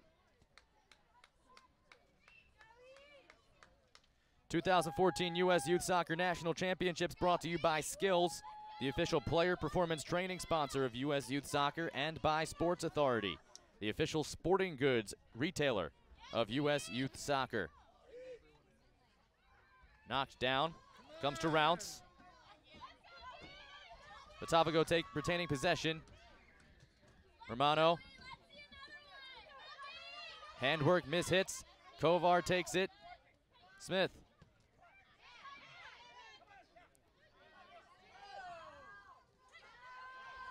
And Smith wins the throw.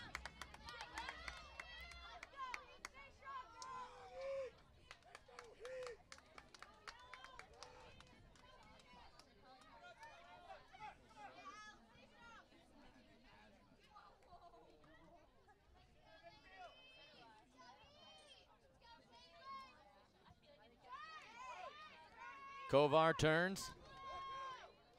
Ruthers, one touch to Bunner. Bunner and Kovar crisscross. Now Bunner streaking down the side, but she's cut out. And they did well to cut that one away as Romano came up from her back line and did what she had to do. Can't keep it in play. That'll go out for a throw. Slora just a bit late. Lakawecki restarts with the throw in. Sizek turns it. Diodario, the defender, to Rounce. Rounce able to stab it through. Bortels, handwork, takes it to the end line and deflects it off of Smith. That'll go for a corner. Just about 15 minutes remaining. 15 plus whatever stoppage time is deemed necessary.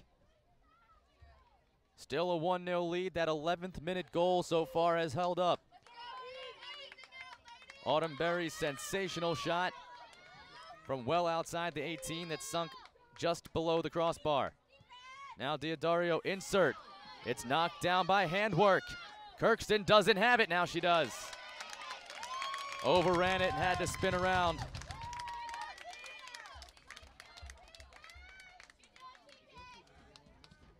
Frustration building for Team Chicago. Handwork crosses up Kovar. Searching for Ashley Handwork. That's knocked down. Height gets to it before Bortles can. Kovar and Handwork go up for it, and Handwork whistled for going over the back. Free kick coming. The Heat getting closer and closer to clock kill mode.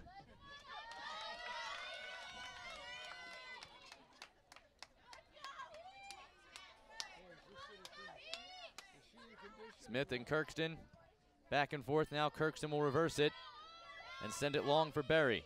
On a couple of hops, she settles. Now Bunner. Speskowski, Cox, Kirkston again. Strong right foot, but they'll just watch this one roll out right at midfield. Fans certainly enjoying themselves as this stadium has begun to really pack up on this side. Don't let those empty bleachers on the far side fool you. We have a full house here on the near side. These folks just were smart enough to choose to sit in the shade as the sun's setting over our backs. Pretty much the entire field engulfed in shadow now as we get closer to the sunset. Both teams ready to make substitutions. Slora comes near side Smith. She goes back to Slora. Now Shwezkowski. Slora trying to run through the middle. Stopped off. Taken away by Handwork. She rolls it through. It'll come all the way to the back line. Center backs Height and Cox there to deal with it. Neves. She gets it back from Berry. Fights off one defender, but she was the last to touch as it rolls out for a Botafogo throw. And the referee asking for the substitutes to come on. Tori Burris gonna come on for Neves. Burris, the midfielder from VCU, replacing Neves, the Mountaineer forward. Kristen Brott's gonna come back on for Team Chicago.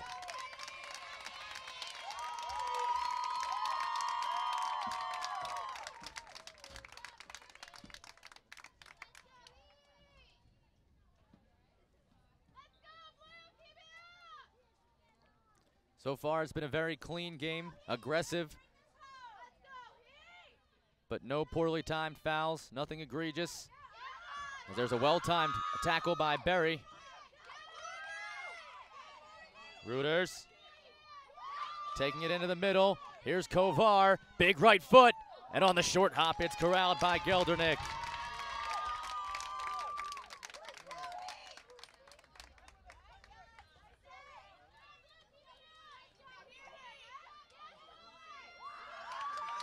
Tapped back to midfield. Slora circling. Comes to Smith. Handwork able to take it away from her. Well done. Nice piece of defending. But just a heavy touch that time. Zlakowecki had it knocked off. Here's a replay of the shot.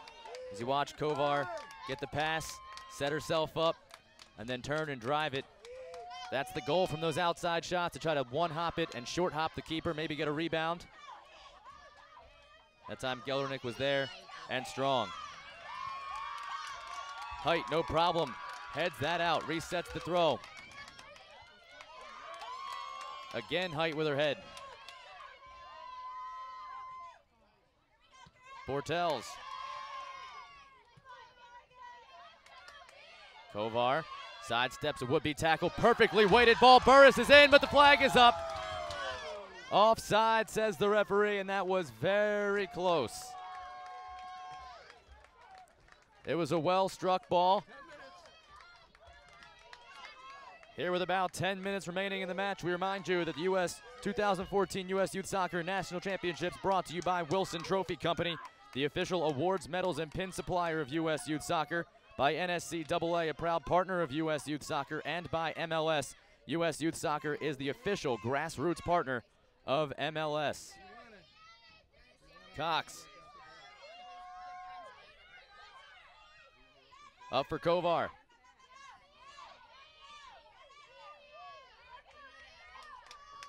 Berry.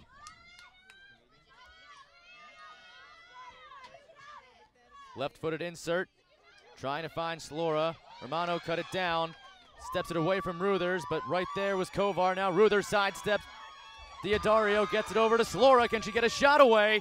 It's turned towards the far post and touched him, but the flag is up. Offside's the call. The goal will not count. Some of the supporters still don't realize. But Burris was in behind the final defender, and I think that was the right call. Diodario.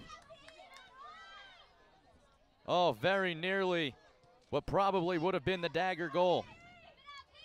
Instead, this one for Bortels.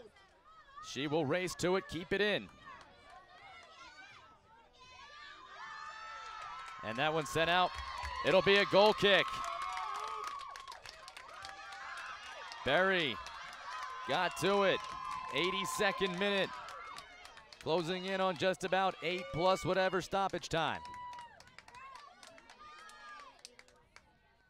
Will that 11th minute goal be enough to send VSA Heat on as the U19 Girls Champions and finish their youth soccer career by hoisting a Ross Stewart Cup? Here's a look at that shot that very nearly made it 2-0.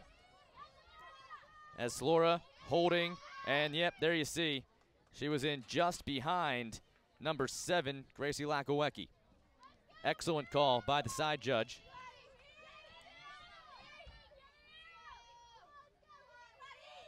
From the far touchline, Bortel slides it through, and then that's stamped out. It'll go for a corner. So here we go, the drama builds. Diodario again comes down, ready to send in the corner kick. They'll line up in the box.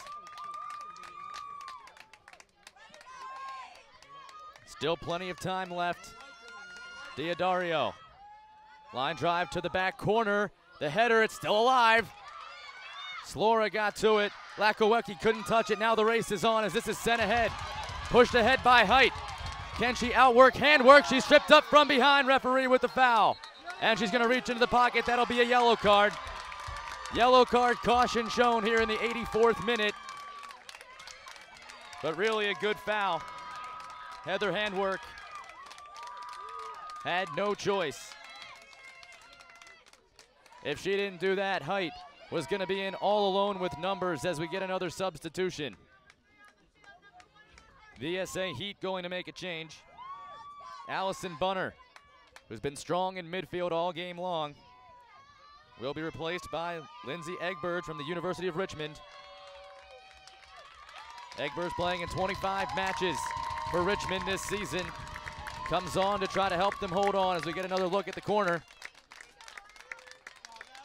Nice job to clear it by Slora after the header popped to the middle of no man's land. Now Cox stubs it towards the front. Headed away. Now sent. And Kirkston will come out. She can't play it with her hands. On the hop, chips it away. Barry gave that a look, but it runs out for a throw. Kristen Bratz, the Kent State midfielder, to it on the throw in. She's got it back. Bratz Given space, she's going to walk forward. Now launches it towards handwork. It's free and behind, but there to clear was the defense. Handwork chops that through, hoping for Bortels, but Cox comes away with it. Now handwork again. She slides to it, but it'll go as a throw for VSA Heat. 5 minutes. 5 minutes left shown on the scoreboard, plus whatever stoppage time is added. Seconds dripping away. Heat sensing they're closer and closer. That sense of urgency continues to build, not panic yet, as Botafogo still has some time to build a few chances here if they can get a good one. They just had a great opportunity with the keeper down and the ball behind her. Now Cox heads it to the middle. It's controlled. Near side, Smith sends it, but only as far as the back line, as stepping up to it was Sizak. Diodario. Streaking through the middle. Bratz had that cut out, but it goes out wide. Goralski working on Berry. And that'll go out for a goal kick. Take your time.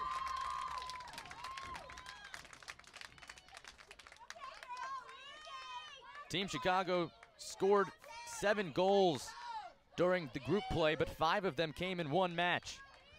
They had 2 1-1 draws, and then the 5-0 victory over the team that was already out of it, SSA Chelsea 95.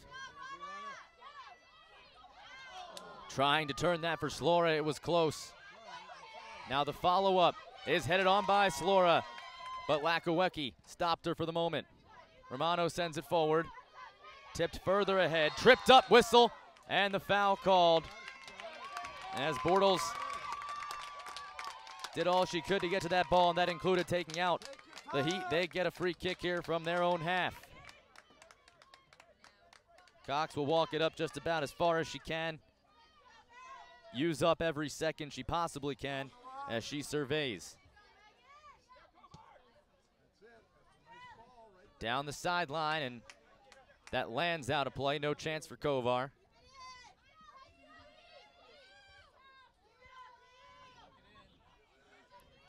Romano swings into Diodario.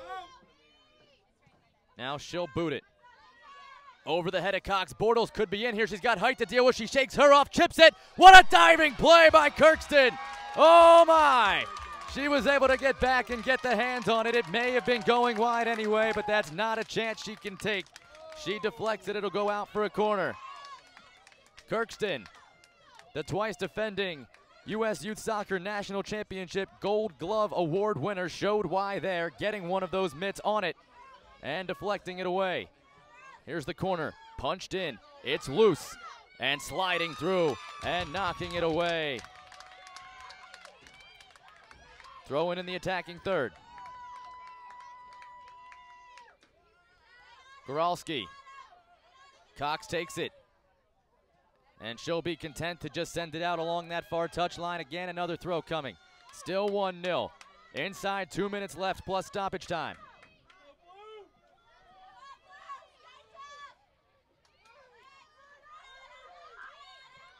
Berry sends it down. Coming up on the time when you could see Geldernick join the rush. Romano pushes it ahead. Handwork headed it on. But Kirkston again finds herself right there. You get a look as it was behind Kirkston, and the defense just did well to clean it up behind her. No real threat there in the end. Romano has her pass stepped in front of by Height. Now Kovar weaving through, takes it away, and will at least force Botafogo to go backwards. No indication yet just how much time will be added.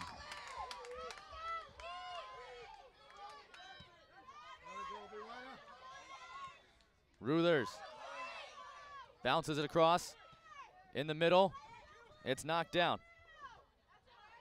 Take your time. And that'll run out for a throw.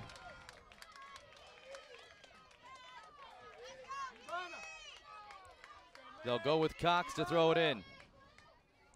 She'll launch it as far down as she can. Lakowecki got a foot on it. And now booted deep. Hops up, headed back.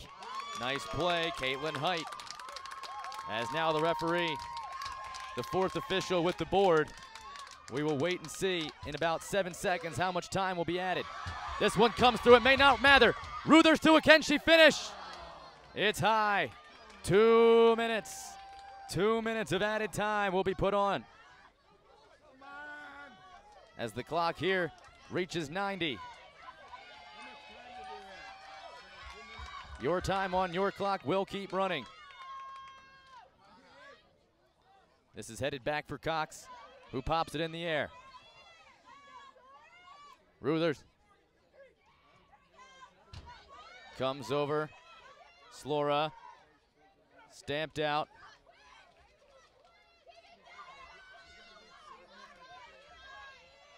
Kept in play. Is there time for an equalizer?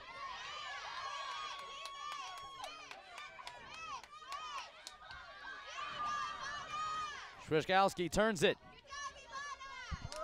And Burris was able to get the deflection.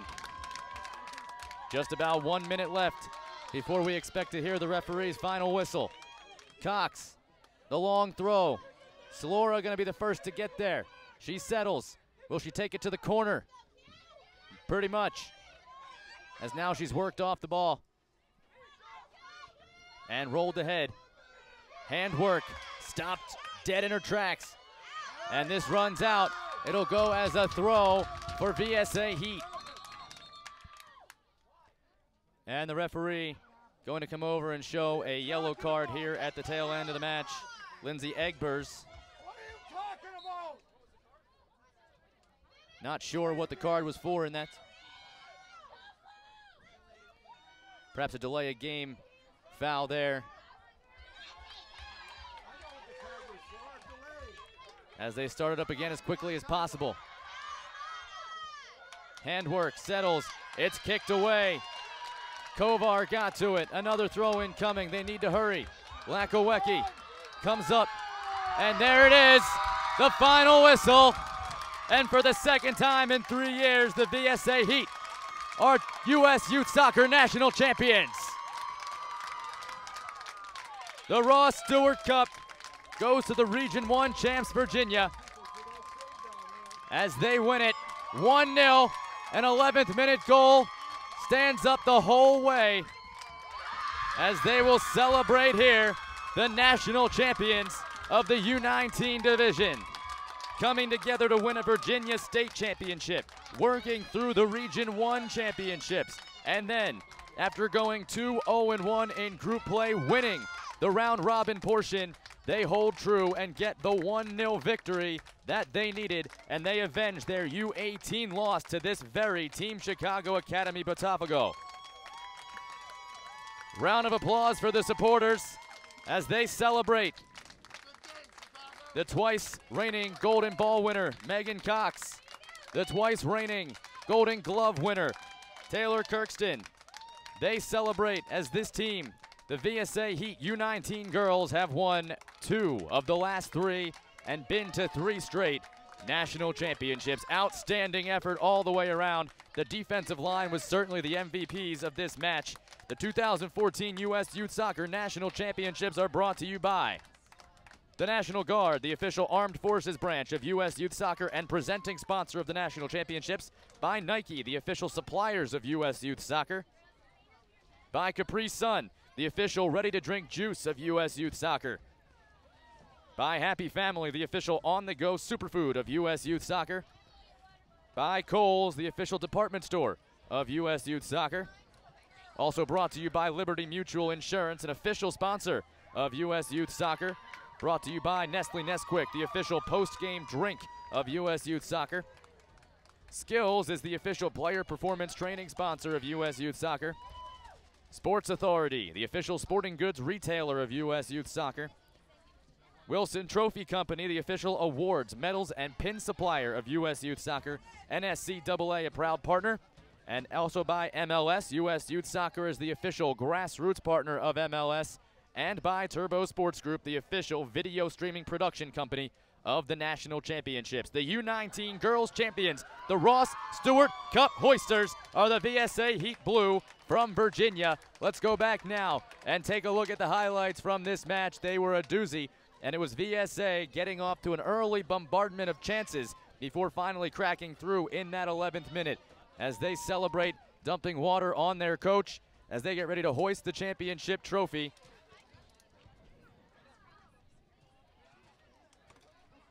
Let's go to the replay right now and look at the highlights from today's match as U19 girls get the victory for VSA Heat. It was the Heat and Botafogo, two of the toughest competitors in the U19 circuit. These two teams had traded national championships over the last 2 years, and it got off to a fast start. Taylor Kirkston, the twice defending Gold Glove winner, comes out, makes a big stop there. Here, Allie Brunner taking it down the middle, looking for an early goal. She's going to find the crossbar as she steps by Romano and delivers this right-footed surge that rings off the post. Here, another insert and a chance for goal. This was a second-half attempt as that was blocked away. And more chances as the diving save. That might have been the save of the match. Kirkston in the final minutes able to dive back. She get another look. It was definitely going towards the net. Kirkston had to make the play. And now here you're going to get a look at the 11th minute goal, the lone tally in the match as it comes rolling back. Autumn Berry comes charging up, and look at the loft on that shot as it drops right in and bangs underneath the crossbar. No chance for the goalkeeper Geldernick.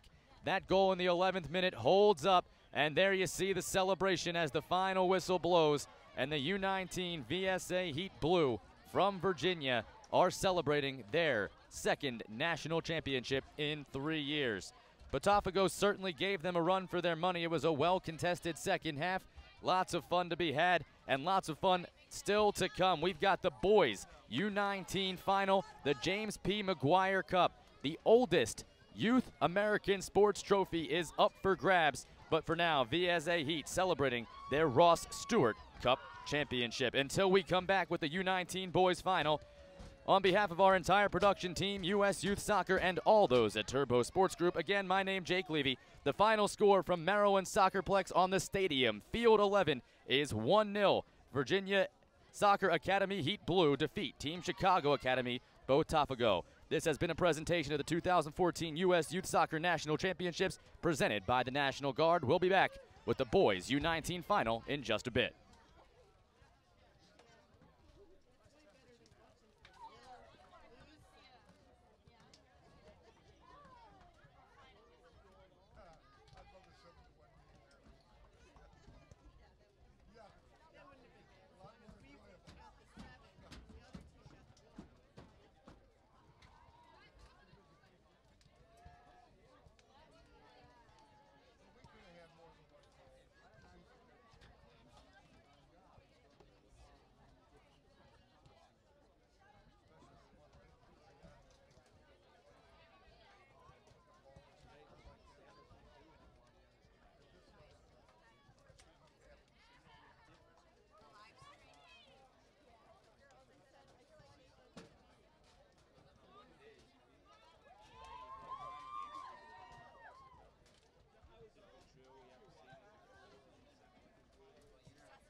next person to sing, tell them to turn it on.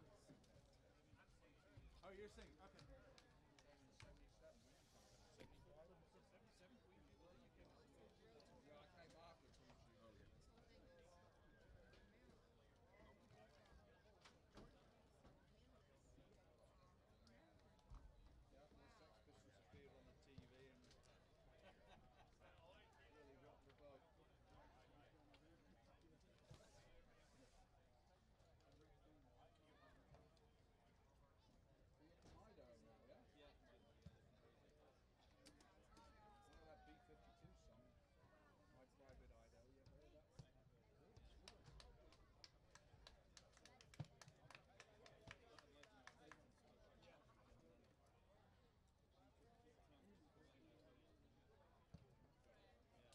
Supposed to go to visit Spokane. I was going to meet my folks out there. And it was right around 9/11. We were twice in 9/12. Never saw it. We've been to Africa. They've been a lot. We've been to Seattle. That's really good. You got to be doing. That was the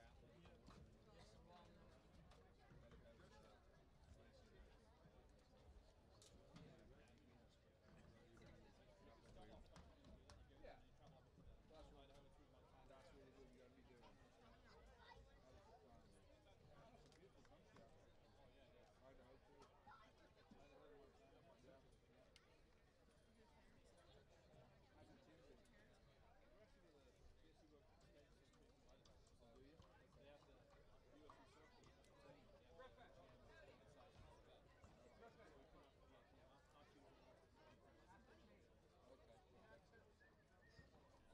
Someone else is paying you way to come out. Way to go. Way to go.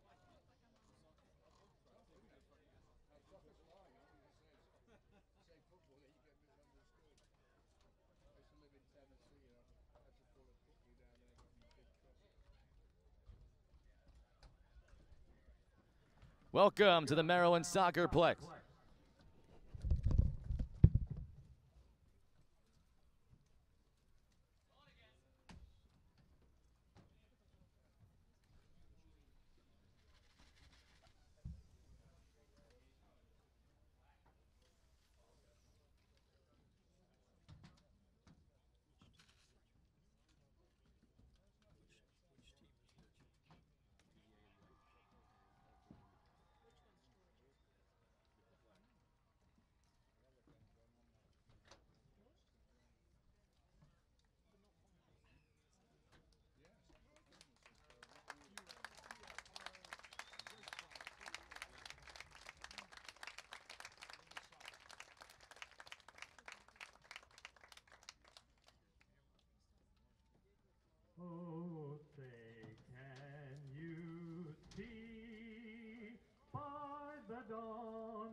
number 11, the Stadium Field. Here where we are set for the U19 Boys Final, the James P. McGuire Cup. Hello, everyone. Jake Levy with you to bring you all the action. Tonight we have, representing Region 3, the Southern Region, Concorde Fire Elite from Atlanta, Georgia, taking on the Region 1 champions from Somerset, New Jersey, PDA Harkes. The top two teams of the four that advanced to the national championships will do battle here to determine who hoists the most historied cup in youth American sports, the James P. McGuire Cup. No team from Atlanta or the state of Georgia has ever won the U19 James P. McGuire Cup, so the Concorde Fire Elite looking to make history here. Meanwhile, PDA Harkes trying to be the first New Jersey team to capture the James P. McGuire Cup since 1988. It's been done 6 times by the state of New Jersey. Will this be number 7, or does the state of Georgia get their first crack at the James P. McGuire Cup? We will find out. PDA Harkes comes in after a 1-1-1 group play run. Concorde Fire Elite 2-1-0. They are technically the home team wearing the black kits. As you see, Concorde Fire Elite huddle up. They are ready to try to make history here tonight. Their head coach, Steve Muschillo, said how much it would mean to this squad if they were able to capture this championship and be the first Georgian team to be U19 Boys champions. Meanwhile, PDA Harkes wearing the white kits. Their head coach was a member of the last New Jersey squad to win the James P. McGuire Cup when he won back-to-backs in '87 and '88. We'll see if his winning tradition can continue and get his youngsters a chance to hoist the trophy. We're just about set to go here from the Maryland SoccerPlex Stadium Field number 11. We've had great matches for you all day, and they commence here with this as the fans pour in to the stadium seats all along us on the press box side. It'll be Concorde Fire Elite starting on the ball, wearing the black kits, going from left to right. Meanwhile, PDA Harkes wearing the white kits will go right to left. They'll start on the defensive end. Tyler Alexander standing over the ball, his back to us as the referee checks his side judges. And on the whistle, we start play here between PDA Harkes and Concorde Fire Elite. Near side, it goes right to Weston Taylor. We just saw a great U19 girls finish with a 1-0 victory, giving VSA Heat the championship.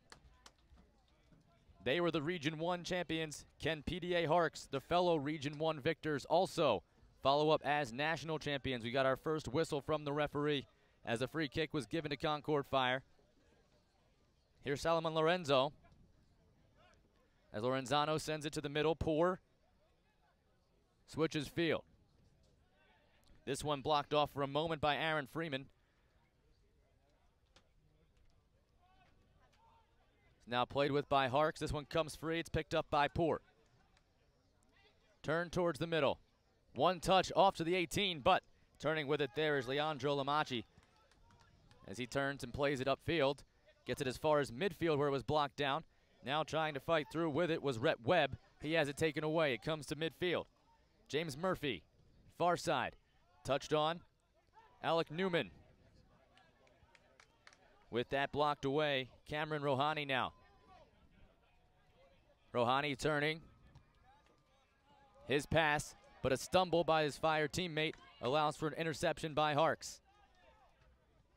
Murphy moving through the middle.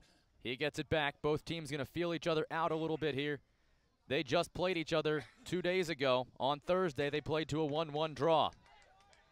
Scratch that, it was a 1-0 win for Concorde Fire Elite. So Fire Elite got the victory. Cameron Rohani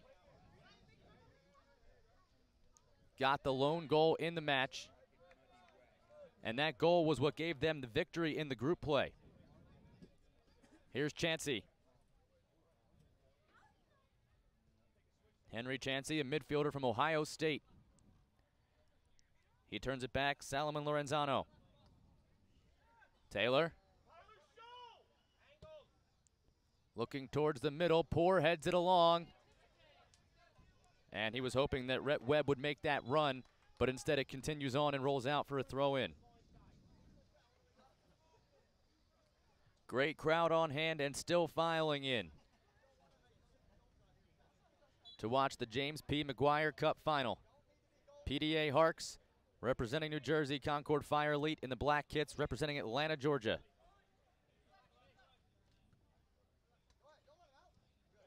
Tried to stab that forward, but ran out of real estate. It'll go as a throw, Weston Webb. Middle Georgia State soccer player. This one's flicked on, but the defense clears it out. Chansey wearing the captain sleeve. Lorenzano. Touched back to him. He uses the chest to control it. Jordan DeRue into the middle. Rhett Webb taken down. Whistle and a free kick coming. Referee coming over to talk. I don't think there will be anything more than that, as Spencer Hambleton, the defender, was whistled for the foul. And this, the first real opportunity, as Concorde Fire finds themselves taking a free kick from just about 25 yards out. As we'll take a look at the foul here again. Just tripped up. Rhett Webb now a chance to restart play as he backs on it here in the 4th minute. Sends it curling in, header, and that clears the crossbar and over to the far side. Chansey was in the area, couldn't complete it.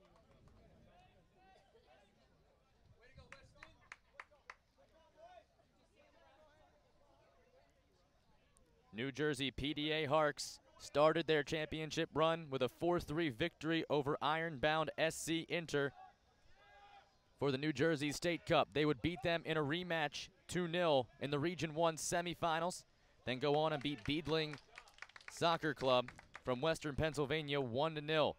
Beadling had beaten the Harkes in the semis in 2011 and the finals in 2012, so they were finally able to get some redemption in the finals of the Region 1 championship here this season. That got them to the national championships, where the 1-1-1 record through group play was enough to get this Somerset, New Jersey squad into the finals match. The top 2 teams from the 4-team preliminary group advanced to this final. Webb turns it back. Lorenzano. Here's Taylor. Through the middle, Colin Stripling from Monmouth University. You're going to see here several Monmouth University players. Come on, Black. Keep it up. Monmouth from nearby Monmouth County. Also a Rutgers and Princeton participant, so several of these PD Harkes players are also New Jersey collegiate athletes. Weston Taylor. DeRue. As that one's blocked. And Rhett Webb, who is still down, is slowly getting back to his feet as play continues. Slid across nicely. Miguel Alves. Can he send something in useful here? Lamachi. Now Clausen has it blocked. It deflects back off of him, and as we cross into the 7th minute, it'll go for a goal kick. Kyler Kelsey, Clayton State Division II keeper, starting in net for Concorde Fire Elite. This Concorde Fire Elite squad won the U16 National Championship back in 2011. As this one's fought through the middle, Alec Newman. Spinning through was Andrew Leichner, but he's blocked off, and now down the far side, Khalil Stewart racing. Trying to send Tyler Alexander. He has to circle back and comes back for Chansey. This Concorde Fire team were the top seed in their state tournament and were able to defeat the 3-seed GSA 95 Phoenix 2-1 in the finals. They went on to defeat Team Boca in Region 3 championship match 3-1. Shaban Abu Saad had a hat trick in that match, scoring all 3 goals, scoring in the 9th, 18th, and 85th minute. He led the entire regional with 4 goals, obviously 3 of them coming in the biggest match, the final. Rohani turns it.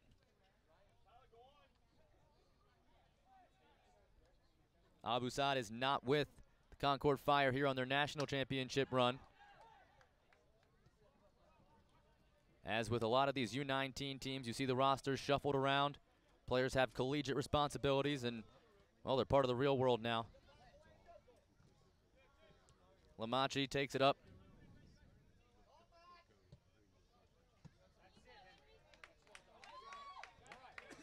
This one bounces over, out of play for a throw. The only one who's still in high school, James Murphy, midfielder. He's a class of 2016.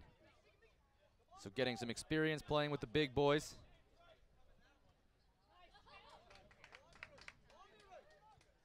This chase down into the corner and one off for a throw in. Well done to win an attacking possession. Daru leaves it. It'll be Weston Taylor who comes up to begin it with the throw in.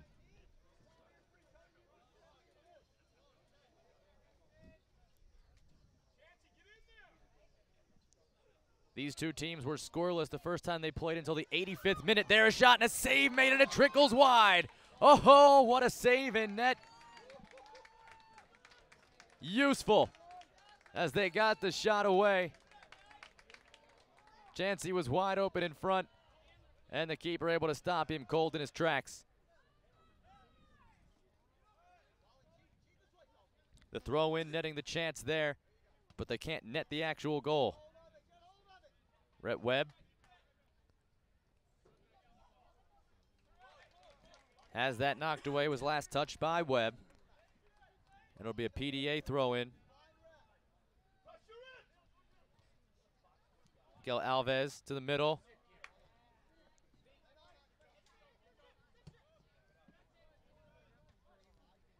Chested down, controlled by Spencer Hambleton. Now racing through the middle, Alec Newman. He pokes it forward, but there's no one there, and waiting back on it patiently, Kyler Kelsey. Now the foul called.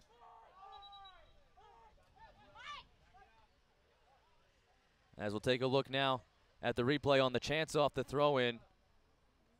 It bounced down, coming through, getting the right foot on it after it was settled perfectly for him, and the diving save had to be made. Keeps this game level. Scoreless draw here in the 11th minute. This pass stolen away. Coming through, Colin Stripling. He leaves it to the wing.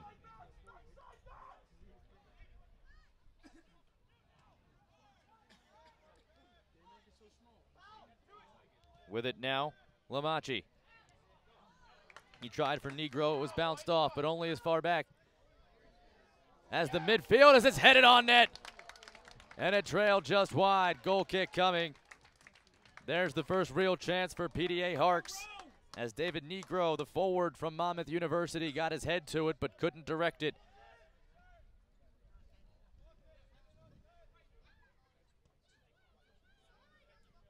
Chansey.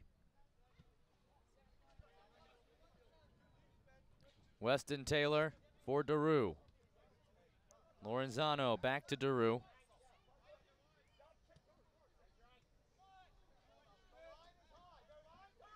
As Max Poor gives it back to the back line, comes near side. Taylor trying to send something forward. That's headed off, and the whistle and the foul was called anyway as he was pulled backwards.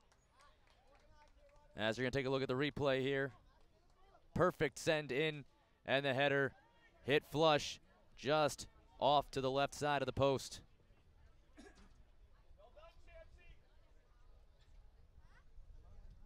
Now James Murphy has that blocked.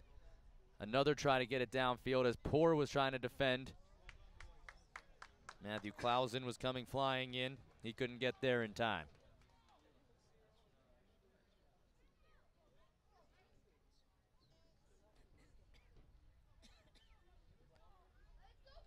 Head coach John Murphy says the chemistry that this team has, the PDA Harkes, is their greatest strength. They've been playing together for so long. Oftentimes you see these U19 teams get shuffled around when the team's players go off to college and only a few can come back. They realign. This team pretty much all stayed together. Similar story for Concorde Fire Elite. They were a team who came so close in the regionals and state cups the past few years that they decided to give it one more run, and both teams have made it all the way to the final. Leichner has his pass sent away by Chansey. And it's no wonder why these two teams find themselves in the championship match for the James P. McGuire Cup. Fought off, taken away by Rohani. He sends it forward, but that's intercepted by Freeman. Freeman walking through, trying to work around Stewart. Gets it wide, keeping it in play. And a takedown and a foul called. Foul called to the side of the box. Nothing further coming from the referee. But now PDA Harkes with their first set piece opportunity in the attacking third that can really do something here. Two-man wall set in front. They punch it to the middle. Header! Save made as Kelsey got up and pulled it in. Great effort. Colin Stripling got his head to it. Andrew Leichner and Colin Stripling were called the engines of this team. Those two center mids by their head coach, John Murphy. And there you saw Stripling nearly giving them the lead. Both keepers have made a fine save here early. We remain scoreless. Daru hoping for that one in the box. Rohani, right-handed feed back for Daru, but that's stamped away. Now chested down Lamachi. Hill turns, send it back for Freeman. Crisscross passing to get it out of the defensive end. Now the one touch, they'll come back.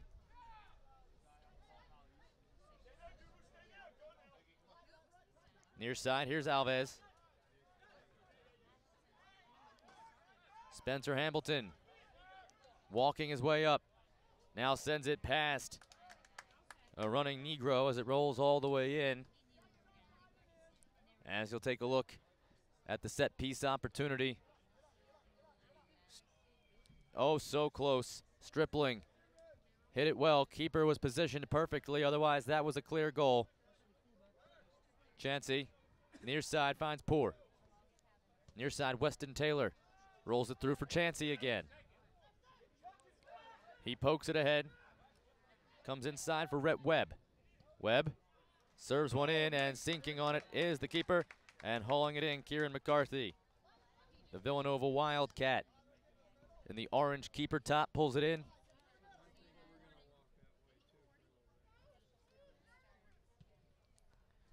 Now a big right boot finds its way all the way to Chansey. That's shouldered along by Webb. And after a bounce, finds its way to the foot of James Murphy, who sends it all the way back for his keeper. Murphy comes back to take it from him.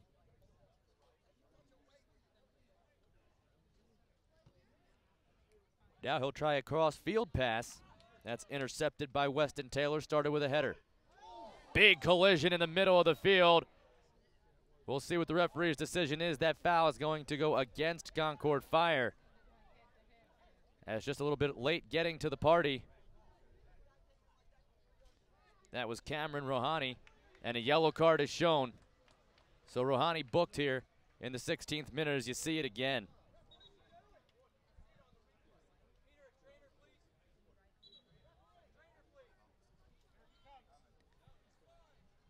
And as they look to call for the trainer, it's not a head injury, I don't believe, so medical attention is not required. As Stripling able to get to his feet. Stripling put himself in harm's way going for that ball. It was a 50-50 ball. Stripling clearly got there first.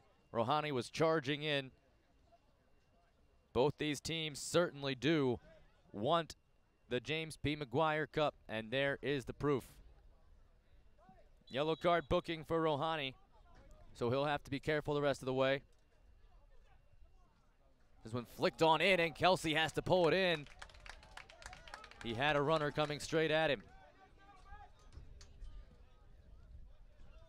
Rolls it along for Chansey. Poor. Near side, Taylor. One touch by Webb. Into the middle, Poor again. And now he'll roll it far side.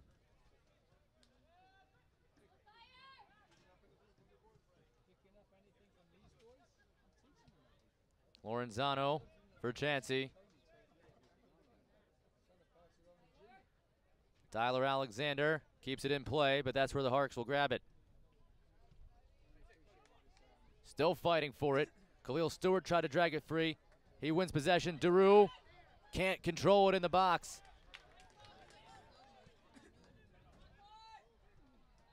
Oh, that cheeky pass finds Poor instead. Now muscled off in the whistle and the foul. Pretty easy decision there as Rohani was muscled to the ground.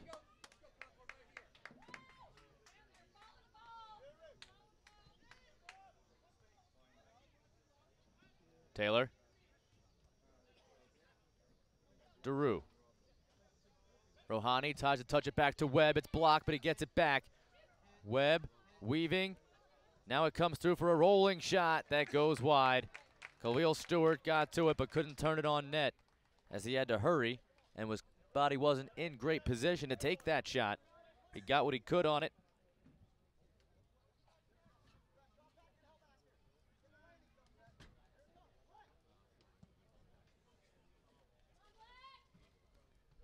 Another big boot by McCarthy.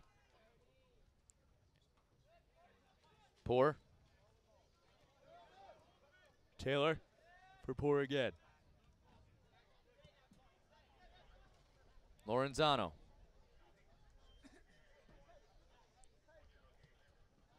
If their last result was any indication, with the 85th minute goal being the only tally in the 1-0 Concorde Fire victory, it tells you these teams are not going to take too many running chances. You're going to see a lot of slow playing into the box as they send one in for Stewart.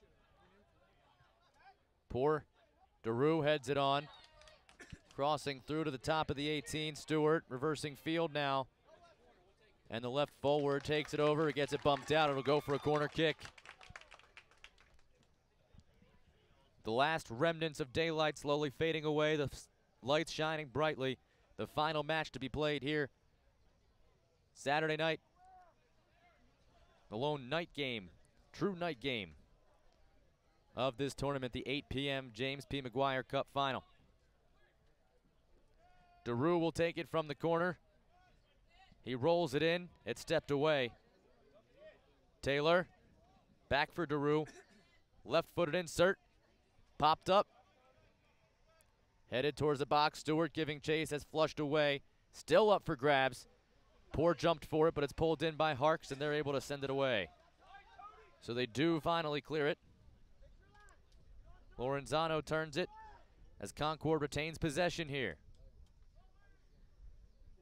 Concorde doing a bulk of the controlling for the first 20 minutes. This one in looking for Daru, but the defender able to turn, send it over the touchline.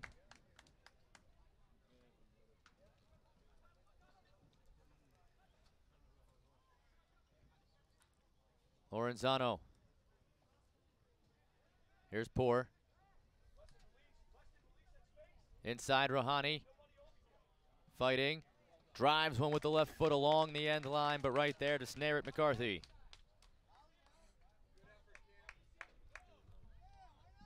Just as big a crowd on hand for the U19 Boys Final as we had for the first match of the U19 Girls.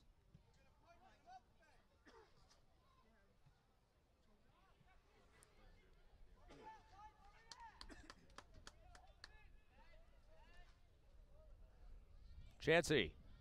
Lorenzano.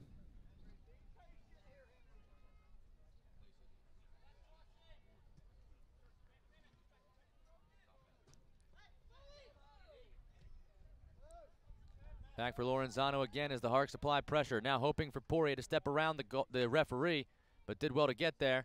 Now Stewart picks it up.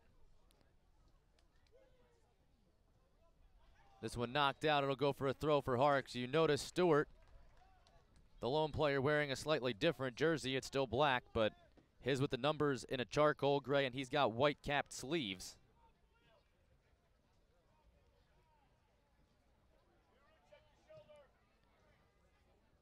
Poor turning back with it.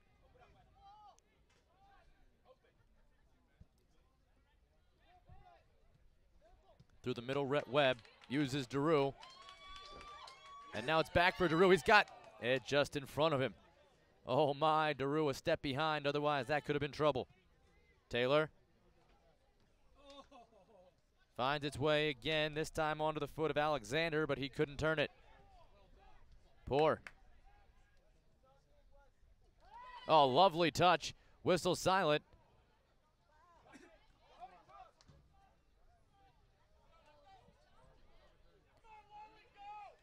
Clausen sends it wide. Searching for Clausen again, working around Chansey. Out comes Kelsey. And Kyler Kelsey pulls it in with number 9 in white, Matthew Clausen, breathing down his neck.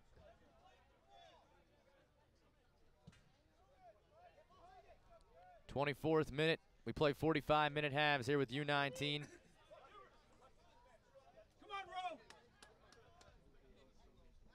Lamachi trying to start the clear. Alves coming to the top. That's played back, but Daru has it. Daru, Alexander fighting around. Blocked down by Murphy.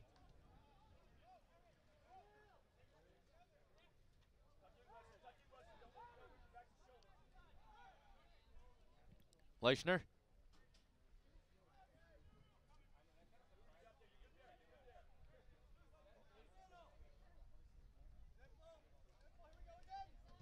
The reverse field through the midfield now. Jumping to chest that down, Lamachi. Weaving. Nice little pass. Oh, a cheeky play here. He gets it to the middle.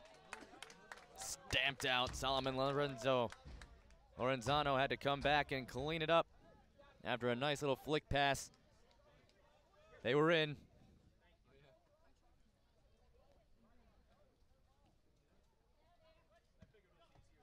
Cleared away. Alexander trying to turn with it. It's taken away. Daru follows up. Will Robinson starts it ahead. Alexander tried to turn with it. Being a thorn in their side, Miguel Alves, as now he's wrestled to the ground. And the referee going to come over and have a talking to. That foul will go against Concorde Fire. Take a look here as the goalkeeper, Kelsey, had to come out. Get another look at it. Of the roller in. Now again, Kelsey out to scoop this one up. Let's go, Black. Chansey.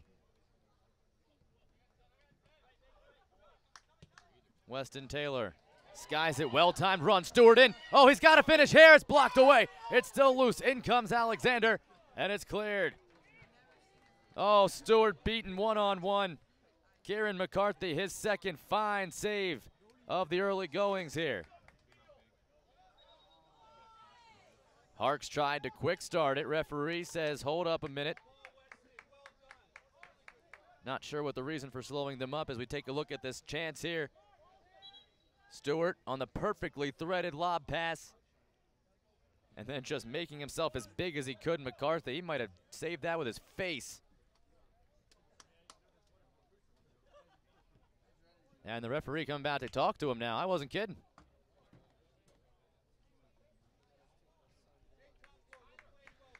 Make sure he's okay. As he's hunched over, took that one right in the chops. You see him kind of adjusting his jaw there. Good job by the referee to check back on him and make sure he's okay before we resume play.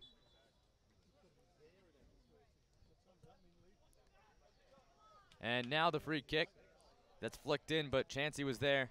Sends this one spinning over across the touchline. Throw in the attacking third. Alves trying to find Clausen. Clausen with a stab at it and a reaching save. He got a lot on that for being run off by Chansey. Nice job to flick the right foot and rocket that thing. Kyler Kelsey was up to the challenge. Both keepers standing tall here early on. Chansey. Near side for Taylor. He gives it back to Chansey. Now another lob pass looking for Stewart. That's blocked down. Good passing there to retain possession as they work it through the middle. 2014 U.S. Youth Soccer National Championships here in Germantown, Maryland are brought to you by Capri Sun, the official ready-to-drink juice of U.S. Youth Soccer, and by Turbo Sports Group, the official video streaming production company of the National Championships.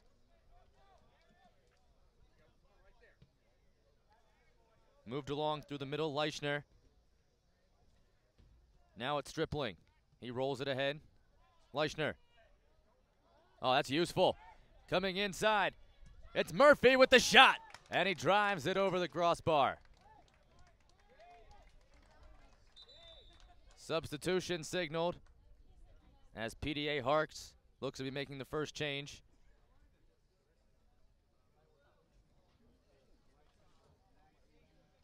David Negro will be coming off.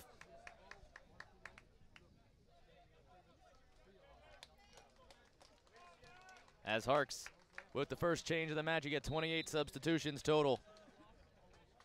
There's number 1.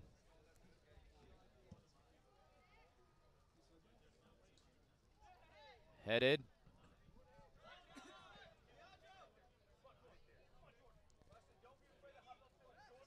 Alves. This knocked down. They want a handball. Whistle stays down. Coming through, the substitute to the end line. That slid out at the last moment. That'll go for a corner. Not sure he could have gotten a touch on it, but the defender couldn't take any chances. Weston Taylor came sliding in.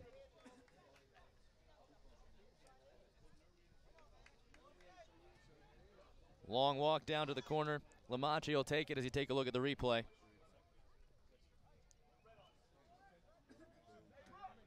And he was going to turn that back into the field of play, so a nice job. Now the corner sent in, headed up, still in play. Murphy kept it alive, tries to reverse field. Chansey steals, watch out for a counter here. He's got Alexander running, but he's cut off as Andrew Leichner did well to come back and take down that angle.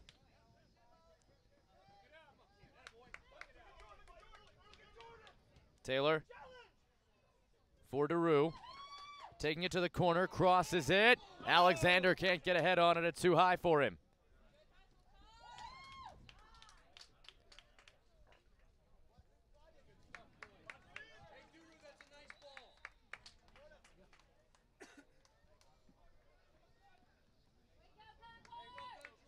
Substitution coming for Concorde Fire.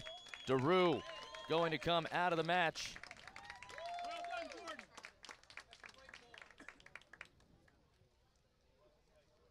So both teams making an early substitution here.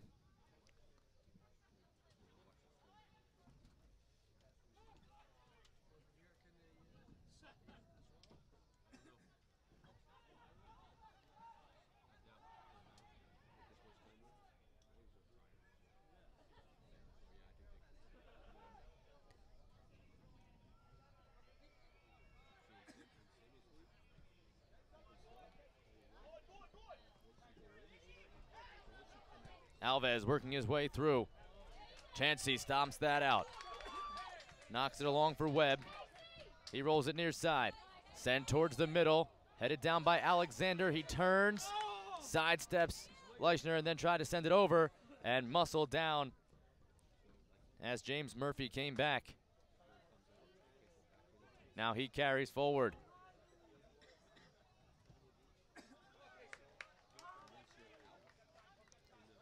Leandro Lamachi runs it to the circle where Murphy takes it off his foot. Now the one touch as the player was making a run. Nice job that time by Leichner to get his foot around. Leichner, midfielder at Bucknell.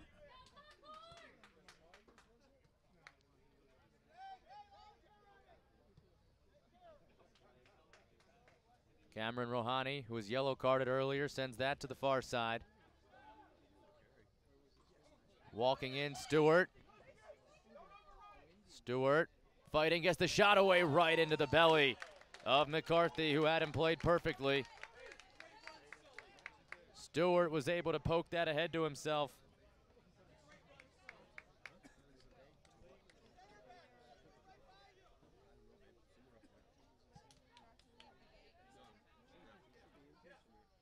Chansey heads that.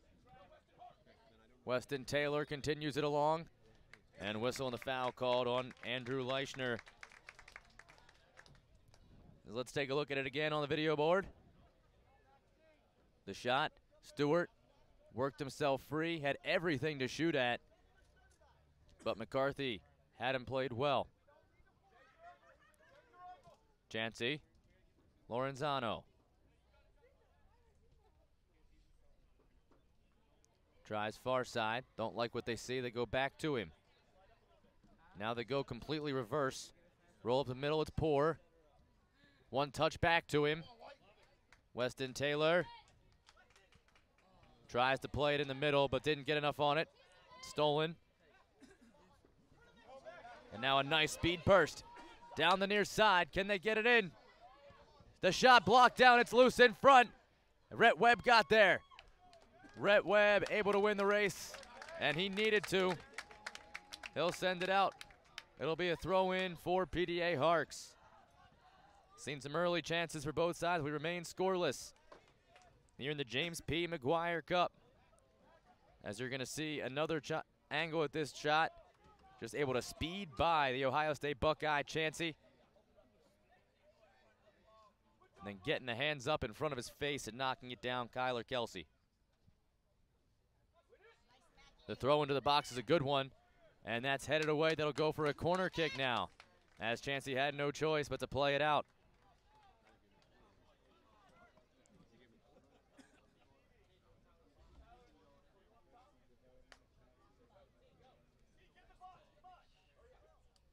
'35th minute.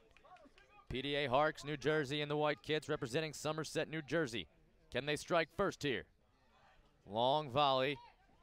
Tyler Alexander is there first. Knocked down by Murphy. This played in, and Kelsey just backs up on it and reaches for it as Murphy got a lot on it.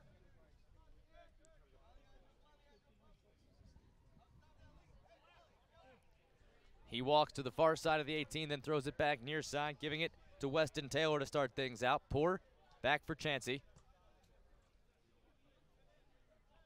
Lorenzano. Poor. Stewart. Now a well-timed chip that's headed off, importantly by Hamilton.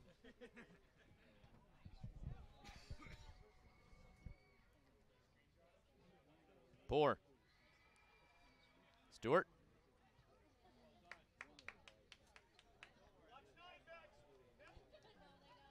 Rhett Webb with it, walking to the middle, takes a long-range shot, and just over the crossbar. From a solid 40 yards away, he let that one fly and was rather close. As Matt Davide will check in for the Harkes. Let's take a look at this again. Just walking into the middle, saw an opportunity and ripped it. Who will strike first? Concorde Fire Elite trying to become the first Georgian team to win the U19 Boys Youth Soccer U.S. National Championship. Taylor giving it a run, but it's ahead of him. Will go out for a throw, so he'll pick it up and chuck it back into play.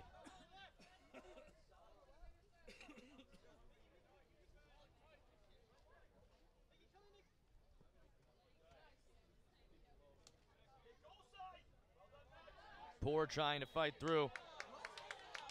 And the whistle and the foul call. Max Poor does well to win the free kick. They restart quickly, sending it for Stewart. He lets it go all the way through. Looking towards the middle, they find Rohani. He's got Murphy on him, walks it into the 18, has numbers in the box, tries to cross it in, it's blocked away, and then finished off by Lamachi. Run all the way out, kept in play along that far line by Davide. Tried to send it in, but Chansey headed it away. Taylor for Chansey. Webb. Long pass. Casey Schultes.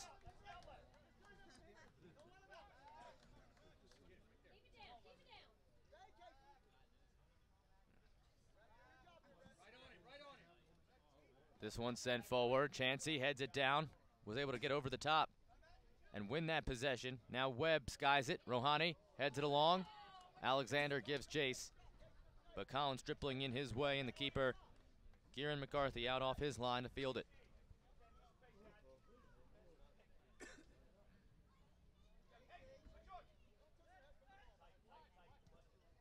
Alves heads it forward. Only as far as Taylor, but that's knocked down. And Lamachi starts it, walks it to the middle. Murphy turns it. Nice little passing. Can they get something through here? Stewart all the way back, intercepts that. Now Stewart. 2014 U.S. Youth Soccer National Championships brought to you by Happy Family, the official on-the-go superfood of U.S. Youth Soccer. Also brought to you by Kohl's, the official department store of U.S. Youth Soccer, and by Liberty Mutual Insurance, an official sponsor of U.S. Youth Soccer. Chansey streaking up. Feeds it through, able to find Schultes. Stutter step, crosses back, looking, rolls it in, but that found the foot of Leichner. Now a shot by Rohani, and that did not get deflected. It goes out flush, and will go for a goal kick. 40th minute here. Another substitution coming on. Patrick Mezer will be making his way in to replace Lamachi.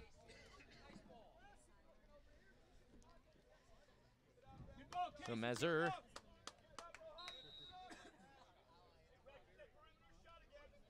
comes jogging on here in the 40th minute. On the restart, whistle, and the referee wants to talk to both players. Arm jockeying, he's going to call that foul against PDA Harkes. If you're going to call a foul, I guess that's the way to go with it. As Stewart comes in.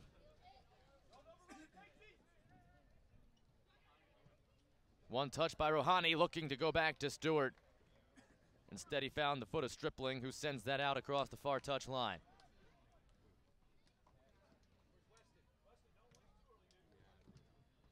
Flag is up as that thing crossed out of play in the air. It'll be a throw-in coming for Concorde Fire Elite. Will the large crowd on hand witness history? The first Georgian team to win the U19 James P. McGuire Cup. This one into the box. Murphy kicks it away. Got it out, but only as far as West, who sends it back in, leaping up for it, and heading it on was Rhett Webb. That'll roll across and go for a goal kick. The state of New Jersey has had 6 championships, most recently in '87 and '88, when current head coach of PDA Harkes, John Murphy, was a member of the Union Lancers out of Union, New Jersey, who won the back-to-back titles. Murphy heads this up. Alexander.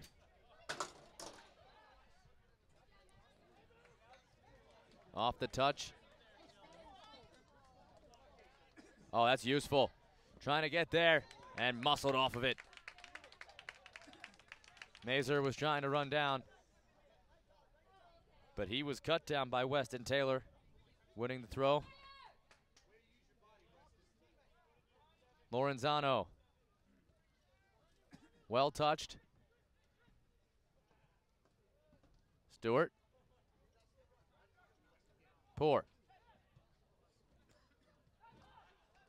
Alexander settles. Now comes near side for Taylor. Rhett Webb. One touch back for Taylor. Oh, almost kept it in. He got to it before it rolled over, but couldn't slow it enough. As another substitution coming, Wade Hoffman is going to come in for Alec Newman.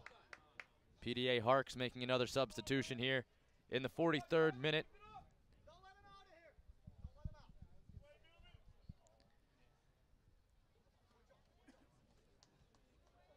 2.5 minutes remaining in the first half, plus whatever added time deemed necessary by the fourth official and this referee crew.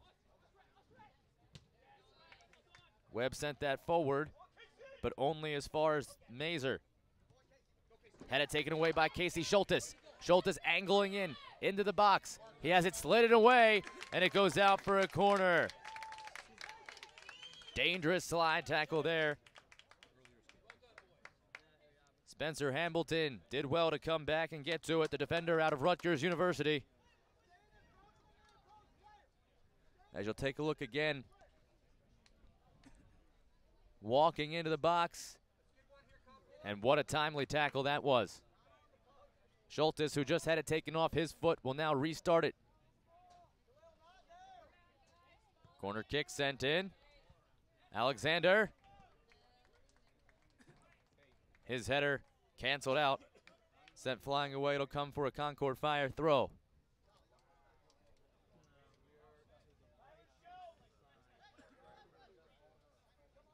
Still scoreless.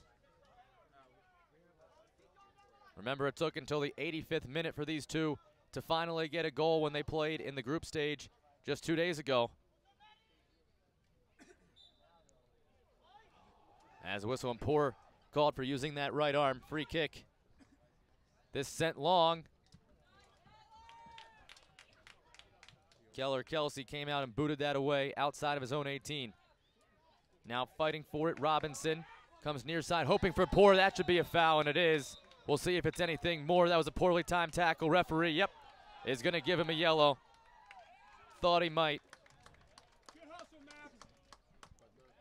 Max Poor shown the yellow card, as we'll take a look at the replay. And yeah, good decision.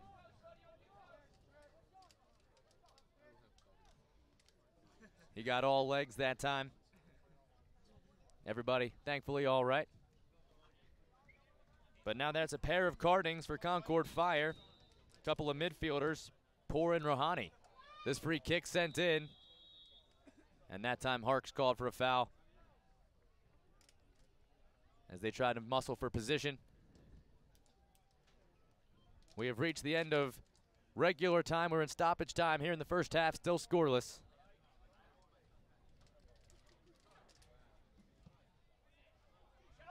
Kelsey restarts.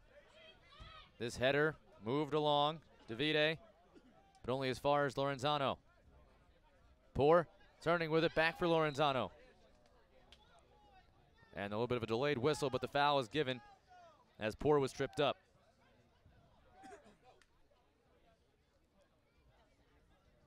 Chansey gets it back. For Poor. Lorenzano. A little bit of indecision there, but back to get it was Taylor. Now this one blocked away. And bouncing over for a goal kick.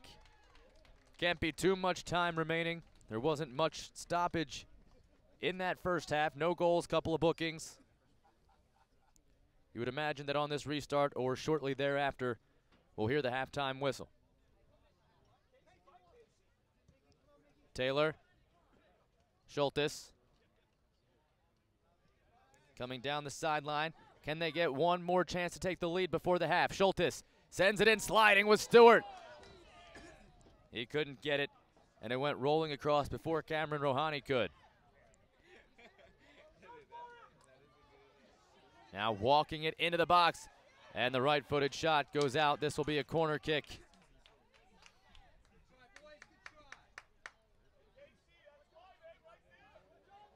Play continues here in this first half.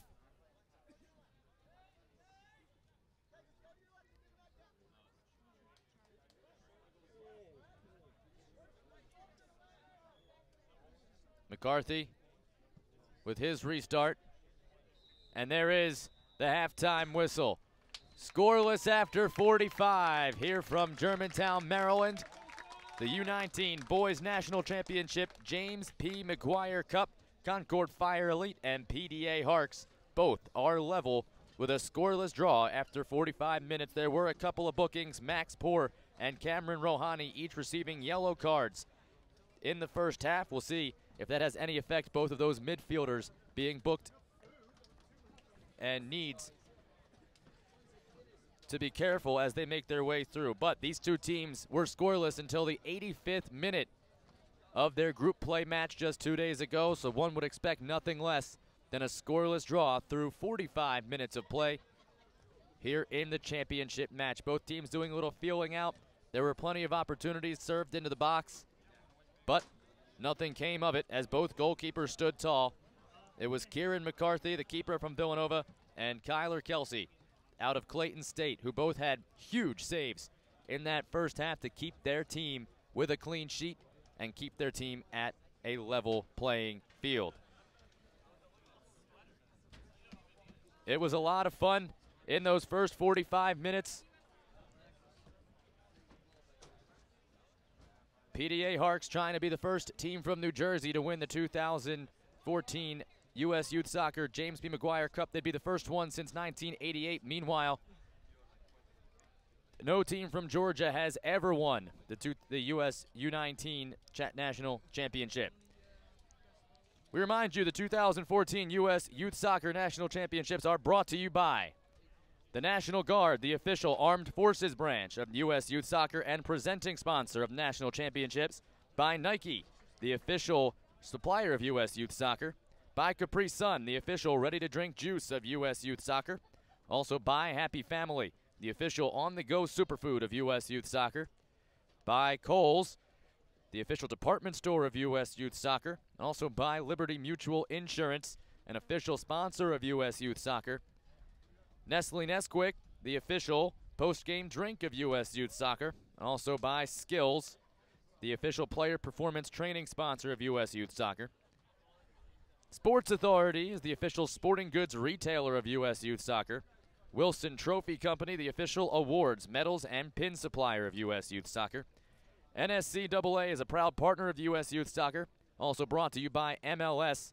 U.S. Youth Soccer is the official grassroots partner of MLS, and by Turbo Sports Group, the official video streaming production company of the National Championships. Don't forget, you can order and purchase any broadcast from this year's event by logging on to turbosportsgroup.com. No score through 45 minutes. We'll be back in a bit with first half highlights and second half action after this short break.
We welcome you back to Germantown, Maryland, here at the Maryland SoccerPlex, where we've seen some great soccer all week long. Here today is the first day of championship play. We saw semifinals in the morning, and now we've got the U19 James P. McGuire Cup here at the 8 o'clock game, the only night game to be played during this tournament.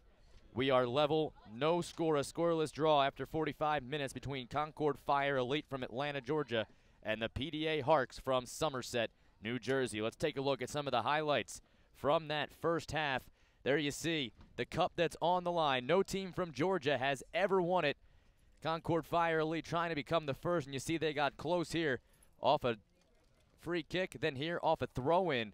A chance that is kicked right on net. An absolute superb save by Harkes goaltender Kieran McCarthy.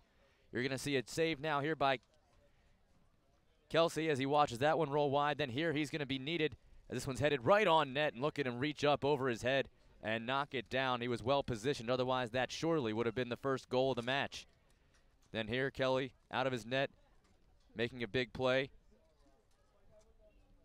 Now working it in. See some more of the free kick. Stewart trying to come in. That was perhaps the toughest save we've seen all week. Getting the hands up, saving it with his chops. And then another save being made by PD Harkes goaltender Kieran McCarthy. They work it in. He had to poke that one over the top. Plenty of chances, as you see. They had to work hard to keep this a scoreless draw, especially McCarthy, who makes another save there. Lots of battling, and then here you're going to see a great chance streaking down the sideline. Good piece of defending as it's blocked away and then cleared off by Chansey in the end. There's a deep kick that was cleared just over the bar. Notice a lot of these chances are by the team in black, Concorde Fire Elite. They want to be the first team from Georgia to win that James P. McGuire Cup right there. As the teams huddle up to begin this second half, teams will switch sides. PDA Harkes will start with possession. They'll go from left to right, still wearing those white kits. Going from right to left now, and starting on the defensive edge is Concorde Fire Elite in the all-black kits. 45 minutes away. Can somebody break this scoreless draw and open up the scoring? It's time to find out right after the whistle.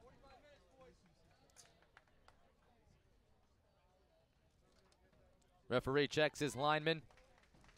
Line judges look ready.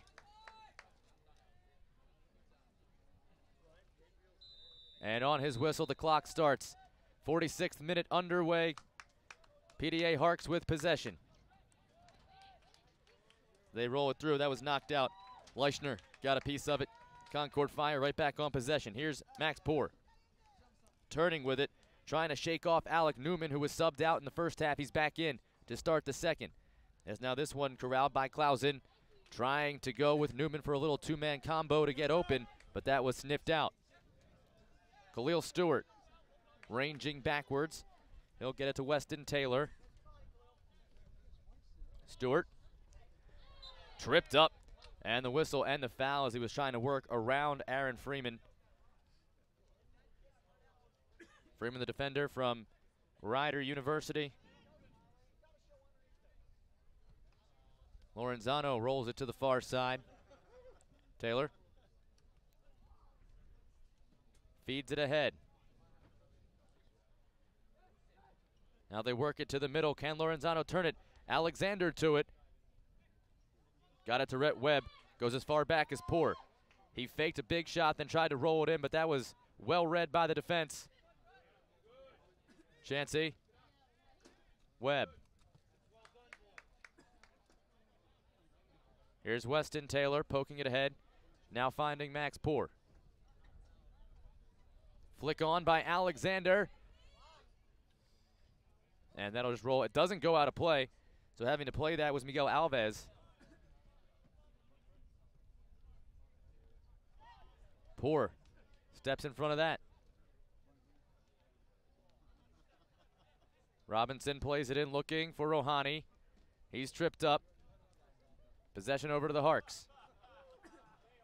They cross back. Negro. Now a full lob cross field was touched down by Freeman.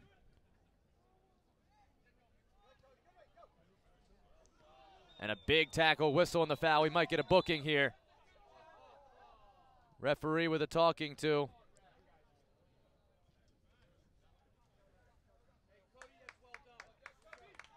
Still down is Lamachi.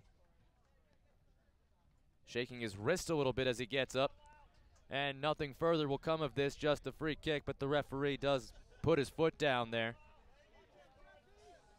Sends Cody West running back after a warning, no card. Did see 2 yellow cards issued in the first half, both of them to Concorde Fire, both of them starting midfielders. There's a strong left-footed serve into the box, and forced to make the save was Kyler Kelsey.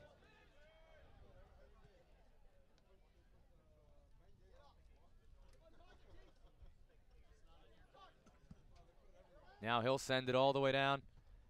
Alexander headed along, hoping for Stewart. Stewart used his head to keep it alive. Now using his chest, controls it. Down the near touch line, looking for help. He'll go back to West. Into Webb. Rhett Webb. Got it to Robinson, who will just play it back for Lorenzano. Back into Webb. Oh, cheeky move to get by one defender, but there's another in his way, and he's tripped up in the end. It comes free to Rohani. He lets the right-footed shot fly, and it's wide. It beat the keeper, but it beat the net as well as it kept on tailing away.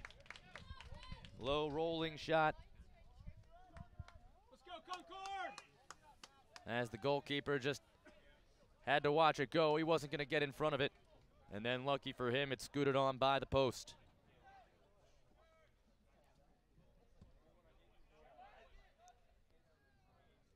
Another big boot from Kieran McCarthy. Stamped over to Lamachi. West turns that back on net for his keeper to restart. Kelsey. Out of Clayton State, a D2 school just outside of Atlanta. Sends this left-footed boot flying. That's headed away, as the first one, too, was Colin Stripling.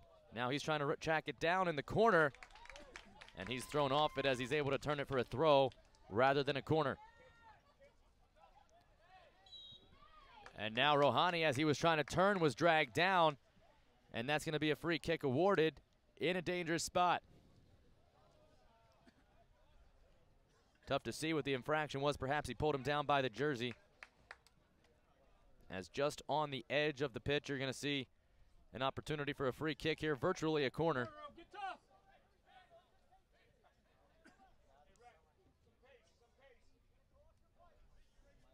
It's going to be Rhett Webb, the midfielder from Elon University, to take it.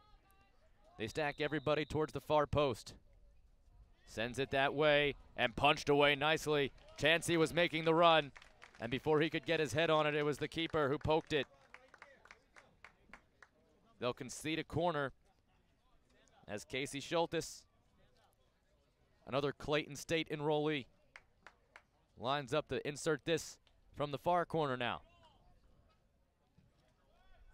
This comes near post, rolls all the way through, popped in the air, still in a dangerous spot, headed back out of the box, and then shouldered along nicely by Leichner, who turns, and now a pass sends him running. It's him and Lorenzano battling for it, and Lorenzano does well to head it right back onto his keeper so he can play it with the hands.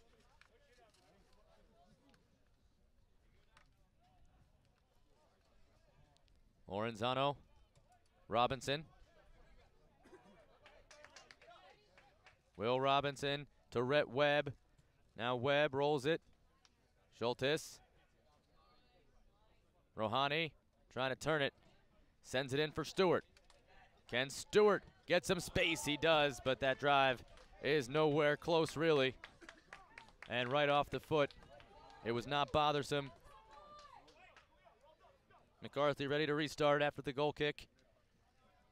Here in the 52nd minute, still scoreless.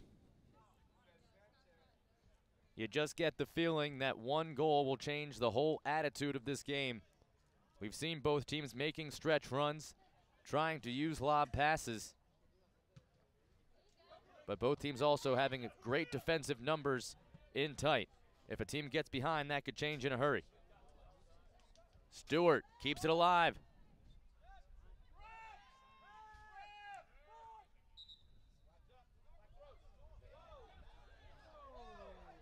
And not sure why the flag was up. Perhaps saying it went over the touchline, but there's no way that whole ball went over the touchline. It was right on it. And that's exactly what Steve Musillo was trying to say. That was not the whole ball that went over. Rhett Webb over the defense. Out for it is McCarthy, and that's unfortunate, really. That was a pretty good chance that was building there. They had some good possession that was broken up by that call. Now Alves. To the far touchline. It comes back for Leichner. Back to Alves. He and Leichner playing back and forth with it. Now sent for Negro. Continued on. Alexander going to give chase. This is a flat-out sprint now, and doing well to win that was Hamilton. McCarthy content to roll that right out. Leichner has it taken away. Rohani got it. Rhett Webb spinning. Coming near side. Now it's Taylor. Stewart trying to turn it. Instead, watch out here, a counterattack possibility. Rolling it near side, Clausen. Trying to get around Lorenzano. Lorenzano stands his ground. Poke the ball free, a good sliding tackle, and oh, are they going to get him for a foul here? I believe they are. Like to get another look at that if we can. It was pretty close. Here we go. As it was poked away, and then he comes back, fields it right there.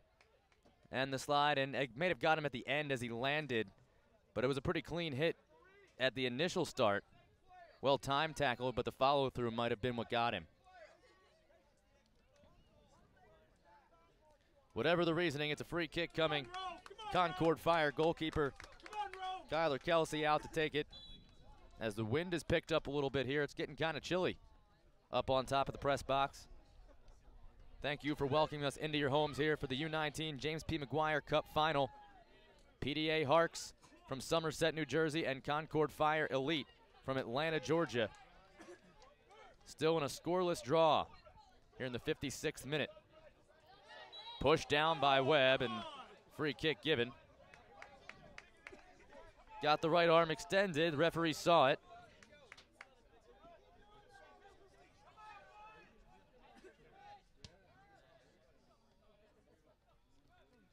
Freeman sends it across. Ambleton starts it up.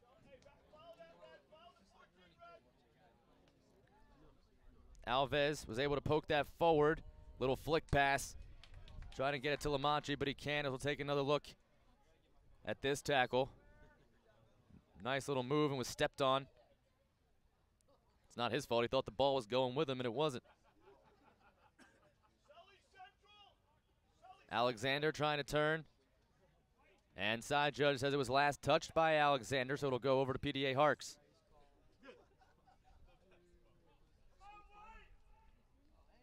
Both teams egging the referees on for their calls. A little bit of gamesmanship, the game within the game. Stripling. Freeman.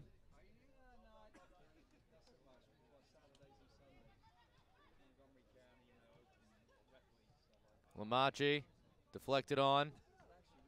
Lorenzano sends that forward for Concorde Fire, but it stopped in the midfield. Rohani sends that ahead.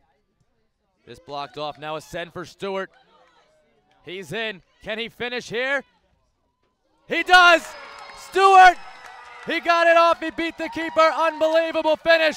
He had 3 defenders around him, and it didn't matter.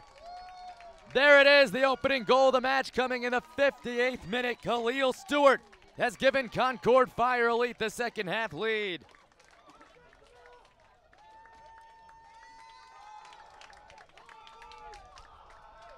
Concorde Fire strikes first. They got the 1-0 victory 2 days ago, and they strike first here again. As Stewart able to poke it past the keeper. What a finish. Stewart in such control with 3 defenders around him. We're going to get another look here. He settles it beautifully and then pokes it in the air, and with a defender running right at him off the left outer part of his foot. Wow. Now we'll see if that gets PDA Harkes moving a little bit here. Still plenty of time for them to play their game and try to work an opportunity out as Schultes gets to it. And that time they just got beaten by good speed.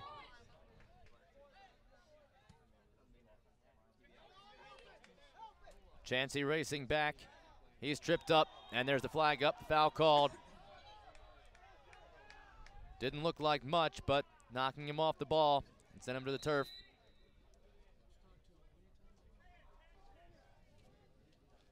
Clausen, the forward from Haverford College, didn't like the call.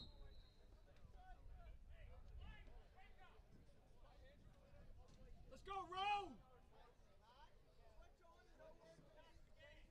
Now as we approach the final half hour, Concorde Fire Elite finds themselves up and 30 minutes away from potentially becoming the first Georgian team to win the James P. McGuire Cup. This team that decided late in their collegiate seasons that they wanted to give this one more run. Leichner plays it wide. This PDA Harkes team, meanwhile, has grown up playing through the PDA ranks together. They know each other very well. They've got the chemistry and the resiliency to bounce back here.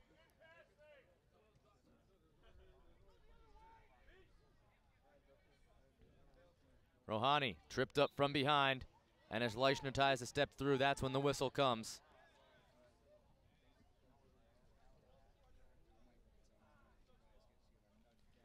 '14 U.S. Youth Soccer National Championships brought to you by the National Guard, the official armed forces branch of U.S. Youth Soccer, and presenting sponsor of the National Championships. Also by Nestle Nesquik, the official post-game drink of U.S. Youth Soccer, and by Nike, the official supplier of U.S. Youth Soccer. That block ball might have been touched with a hand on the free kick, but it bounced out for a throw-in anyway. Now that pass stolen away. Trying to speed up the sideline. Sent back. And after being turned asunder, Aaron Freeman with it. And he's forced all the way back to McCarthy. Keep it up. Come on, Black. Kicks it ahead.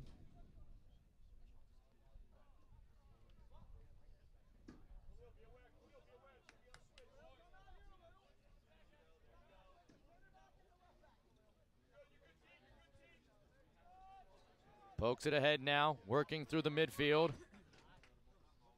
Chipping, nice header. It just went the wrong way. It had a good weight to it. Rohani here to Stewart. And that's chopped down, deflected back out.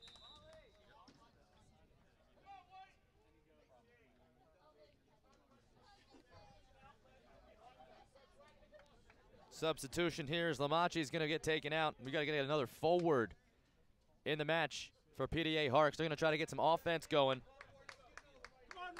And it's that number 26 again who had so many free running opportunities in the first half when he came in as a substitute. He comes on here in the 62nd minute.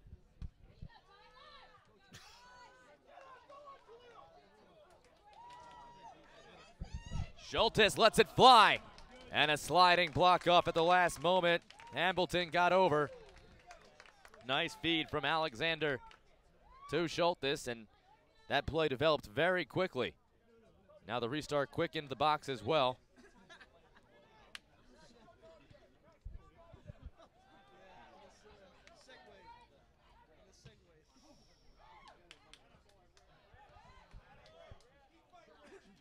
Blocked off, cleared out. Poor comes sliding in, but that'll just find itself over the end line for a goal kick. Here you go, take another look at this. Slides it over to Schultes, walks it into the box.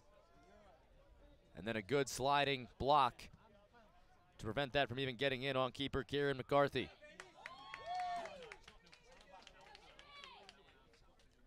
Now Alves, speed down the sideline. Schultes steps in his way. Passes to the middle.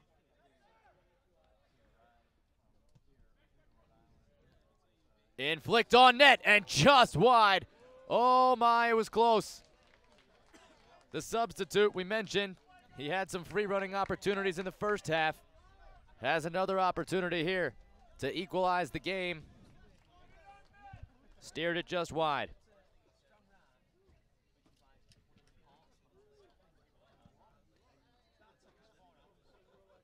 Khalil Stewart's 57th minute goal, the lone tally thus far, 1-0 in favor of the Fire. As the flag is up, Stewart offsides there.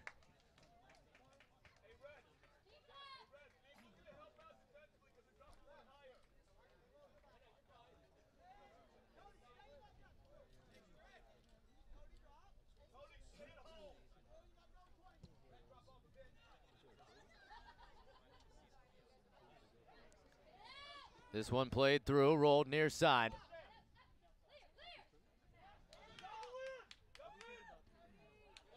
Sliding stop there, well done. Weston Taylor stepped in front, and now I believe he's the player down. As we'll take a look at this replay. Free kick into the box and the header, oh so close. Just bouncing past the near post.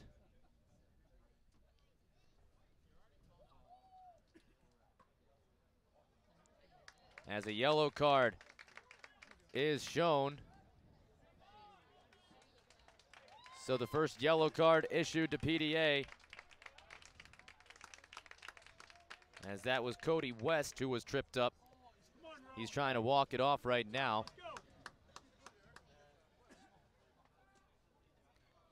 And it was the substitute, number 26, who was shown the yellow card. He's still not sure. Doesn't agree with it, but they rarely do. 25 minutes remaining. As West continues to try to walk it off, he shakes off the athletic trainer. And now at the referee's encouragement, he will come off at least until he is cleared to come back in. So the booking occurs in the technically 65th minute. We've crossed into the 66th minute now with the delay for the injury.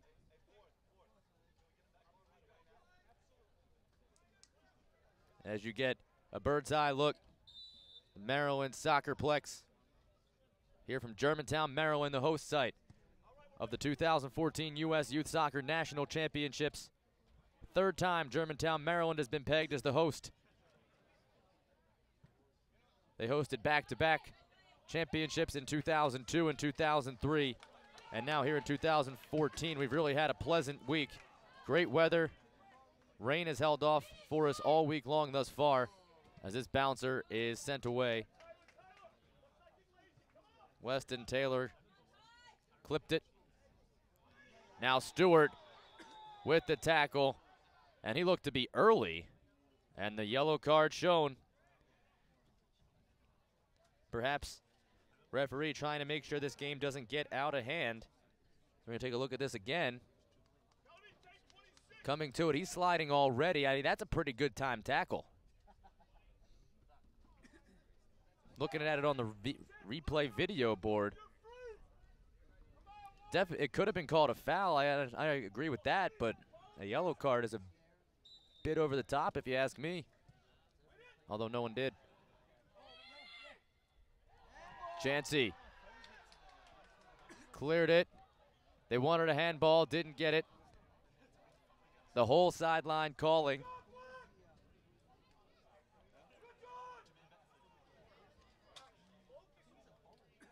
Had that handball been called, it would have been a penalty kick. It was inside the box. Obviously, the ref's got to be sure before he makes a call like that. Long throw coming towards the top of the box. Flicked on, and the keeper's there. Skylar Kelsey finds it. It wasn't struck all that hard. And if you wanted to make that a pass, needed to get a little bit higher. Kelsey, big left-footed drive. Alves comes near side. Negro.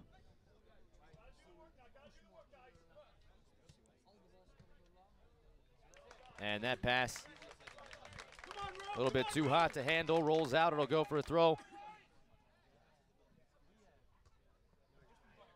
Alexander's header trying for Schultes. That's still in play, and then Schultes rolls over and nudges it the rest of the way over the touchline.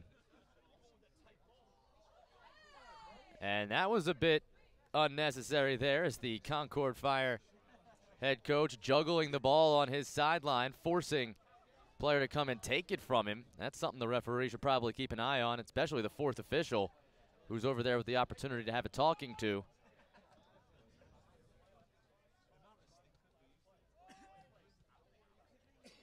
Rohani to Lorenzano. Now trying to send Alexander and Stewart. It's knocked down. And that'll get run out for a throw-in. Cody West, the Duquesne's defender, is back on. Still walking with a noticeable limp, but nothing major, so that's the good news. Alexander moving, finds Stewart. His lone goal is the difference. Looking for Schultes. Lifted the left foot, couldn't find it. Would have been difficult to do.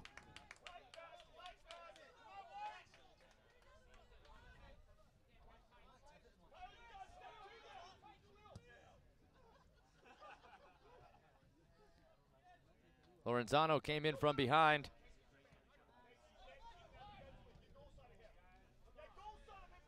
Leischner threw it across. Now it's Ambleton. Murphy.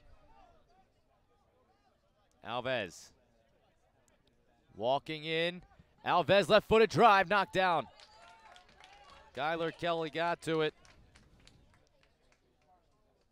And now he'll wait for the man on before he picks it up.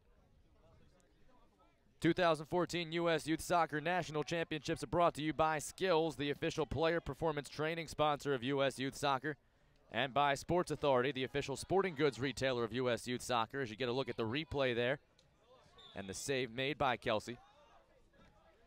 Schultes called for the foul there. Shoulder down, set up well. Here's the shot from Clausen. And skied it. That'll go out of play for a goal kick. Tough to settle those bouncing balls, but gotta think he's got to do better than that. Had an open look at it.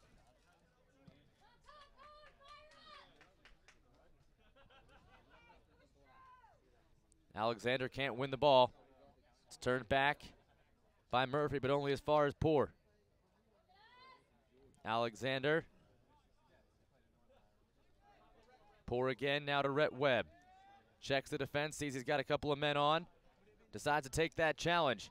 Comes into the box, lets the right-footed shot go, and it might have caught the outside of the post. Curling shot with the defense on him.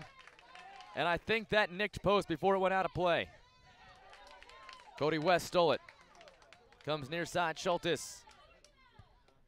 Left foot drive, easily stamped out.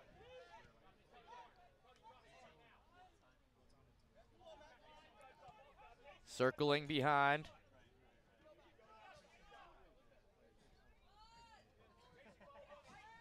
Alves bounces it off Leischner, gets it back.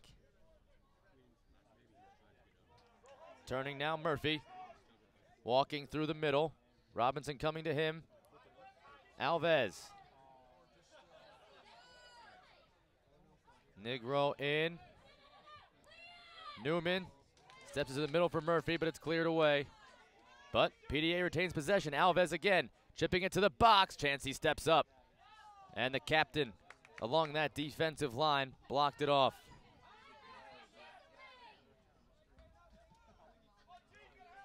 Stripling. Alves. Alves again. Trying to fight through, but unable to get anything out of it was Clausen. As it'll go for a throw. PDA Harkes gonna get a throw in as you get a look at this again. The shot. And yeah, that caught the outside of the far post. That's probably tougher to hit than anything else. Punched away by Kelsey. Alexander's clear attempt was blocked, but it comes to Rohani. He got it as far as Stripling. Hamilton surveys. Again using Leichner. Now Murphy with space. Will he try a long distance drive? Instead he tried the pass. Weren't ready for it. It rolls out. It'll go for a throw.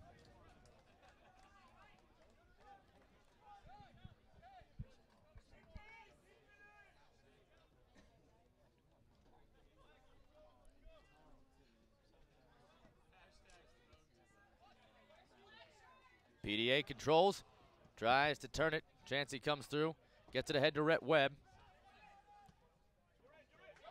Trying to send Alexander. Coming back though with Stripling.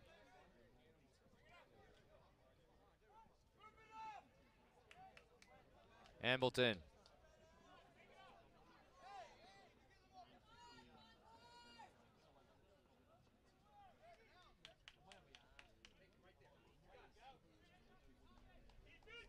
Alexander all alone. Will wait for some help to press forward. Rohani to Stewart. Back for Rohani. And he's shoved down. No call as it's taken away by PDA. That chip.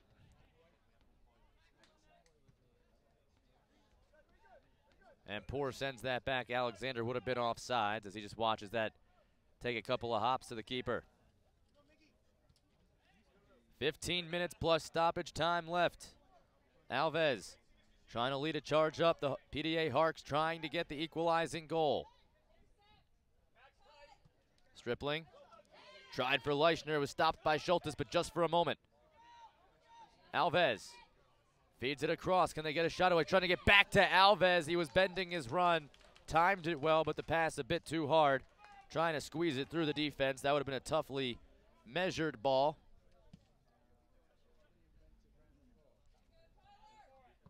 It's now the long punt, hoping for Tyler Alexander. He's knocked off. Stripling to it.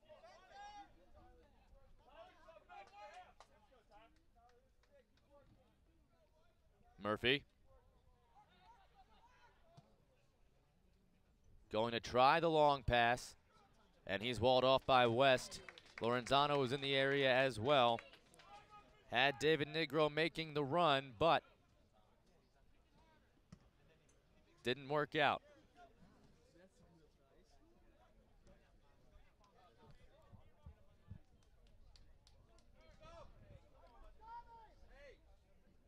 Hamilton. Leichner. Alves. Crossing in front of the face of Schultes. But Schultes able to get back and knock it away. Rohani picks it up. That one stamped out.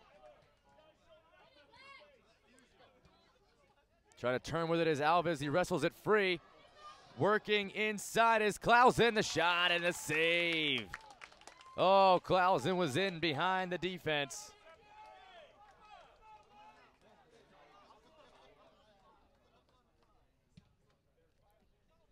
Now a laser of a boot. Headed on back all the way to McCarthy.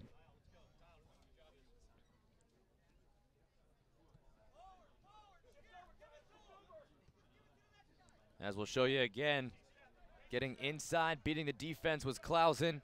And then the one-on-one, that was well placed right inside the post. Nice save by Kelsey. West trying for Schultes. Hops out. And we're going to get some substitutions for Concorde Fire. Jordan DeRue going to make his presence felt again. We're also going to see Kyle Richards, a defender for the first time, as Schultes is lifted. Leichner hooks it all the way across with DeRue looking.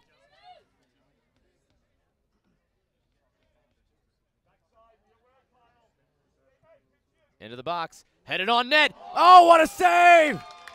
Oh my! Kyler Kelsey keeping it a 1-goal game. And that, to this point, the save of the match.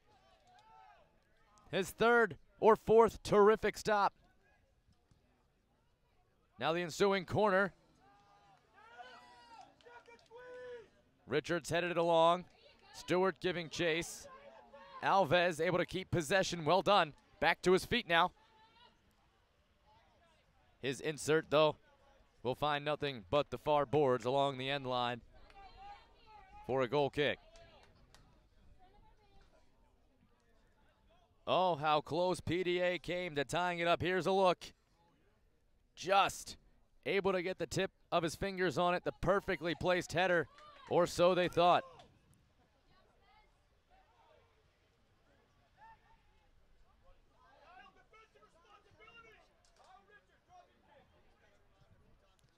Rolled towards center, blocked off by Poor. Stewart, one touch to the touchline, but nobody's there. Perhaps thought DeRue was going to make a run with him. He did not. And we're going to have a substitution here. Midfielder Matt DeVite coming on in favor of Miguel Alves. So Alves, the defender, replaced by a midfielder, as they're going to get more and more attackers onto the pitch as we draw closer to the conclusion of this match. Crossing midfield, plenty of space given. Richards heads that down.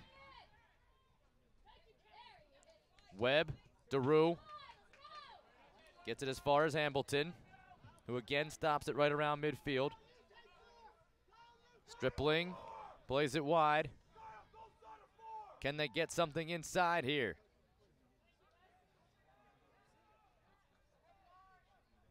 Still circling. And forced to retreat to retain possession as Hambleton has it again. Now they come to Leichner. Hambleton. Strong right-footed boot. It's loose, but not for long. Richards.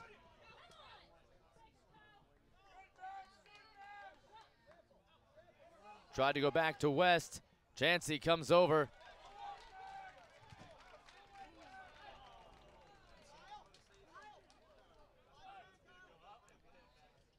U.S. Youth Soccer National Championships brought to you by Wilson Trophy Company, the official awards, medals, and pin supplier of U.S. Youth Soccer, by NSCAA, a proud partner of U.S. Youth Soccer, and by MLS.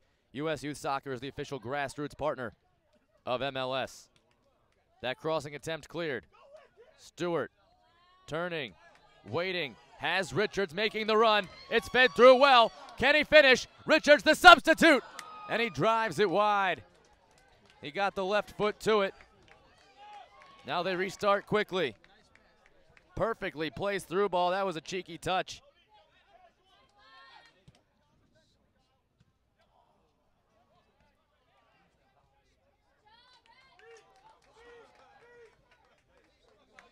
Come near side for Richards. Pressing 3 forward now. Richards holds. Rohani. First Stewart, flags up.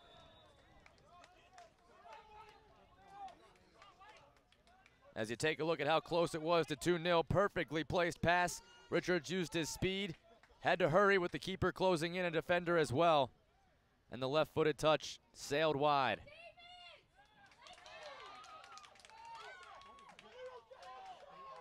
Lorenzano was trying to get that ahead to Stewart, but he was offside, so he had to wait. That was smart play. Winds up getting the free kick out of it. I mean, Stewart was a solid 3 steps offside.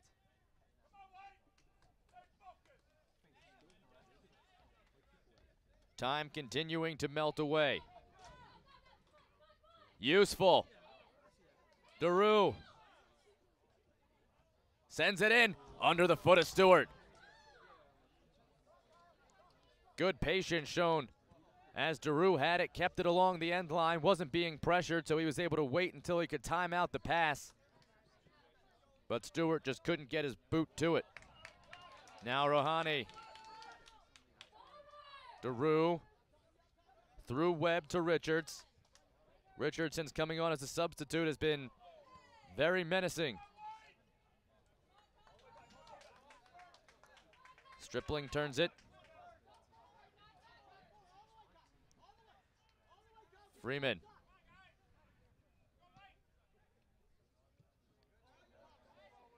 Murphy.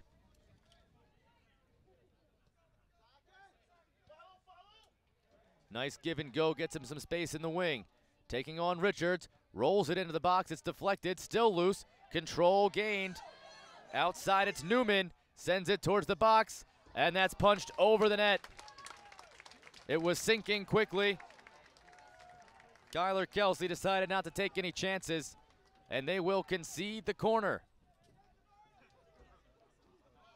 These two teams played each other 2 days ago. It was a 1-0 final in favor of Concorde Fire Elite. That's where we stand now. Can the Harkes crack the back of the net? And back for another corner. 85th minute now.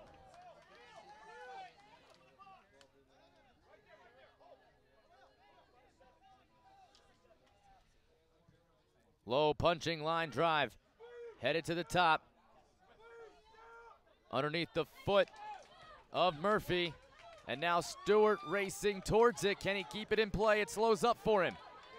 He's got numbers. He's got Richards and Daru ahead. Daru slows to be on sides, but it was taken away before they could make anything happen. There's going to be a foul. I don't think there'll be a booking. Oh, there might be. Ooh. Cody West issued a yellow card. I understand trying to gain control of the game, but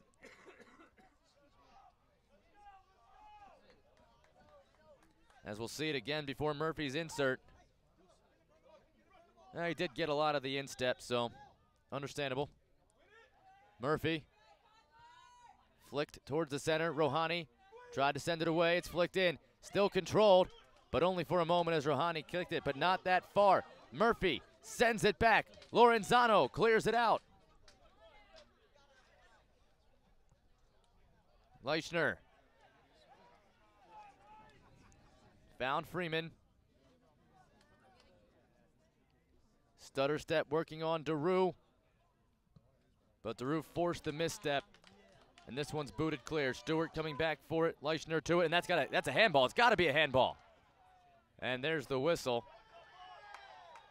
And then kicked it away. And is that worth a yellow card for that delay of game? Apparently not. Stewart already with a yellow card, so that was risky.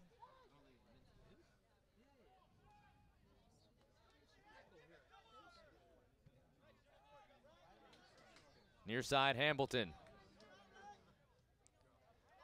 Big strides forward, plenty of space given.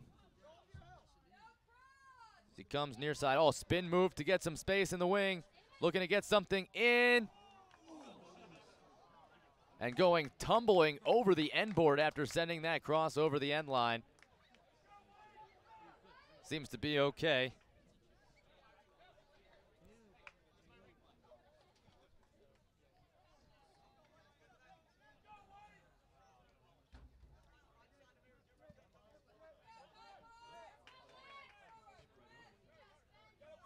Wrestled off. Not too many chances left. Just 3 minutes remaining, plus stoppage time. This run sent through. Finds its way all the way to Kelsey.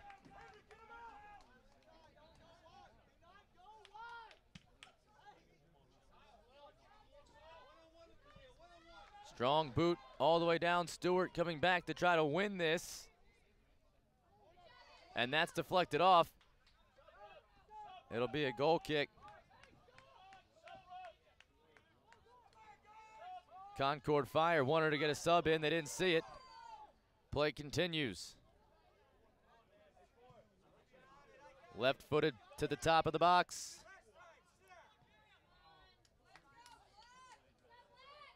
Richards stops it. Left-footed clear. Settled nicely for Leichner. Now it's Murphy. Coming to Hamilton. Hamilton curls one. Header.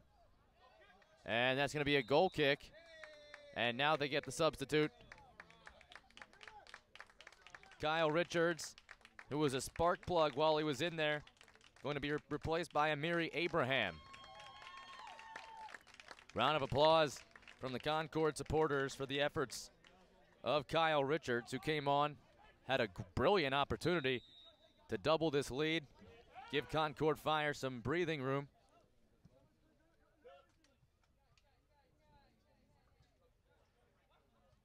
As Abrahamson right into the match. Abraham, can he settle it? Kicks it for Stewart. Flag stays down. What a save! The hand got to it. Still loose though, Daru. And that's blocked off. Hambleton. The hand save and then Hambleton. On a play that the referee and line judge say was onside.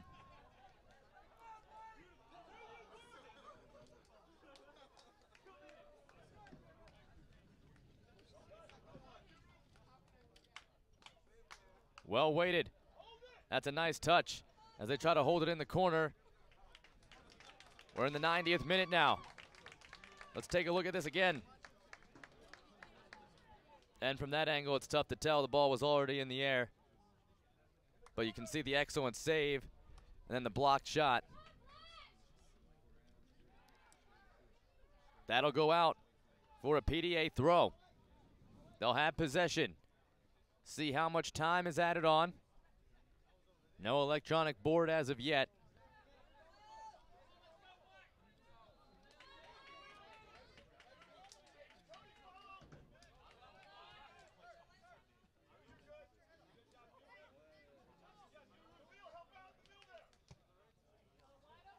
Left-footed cross, settled nicely.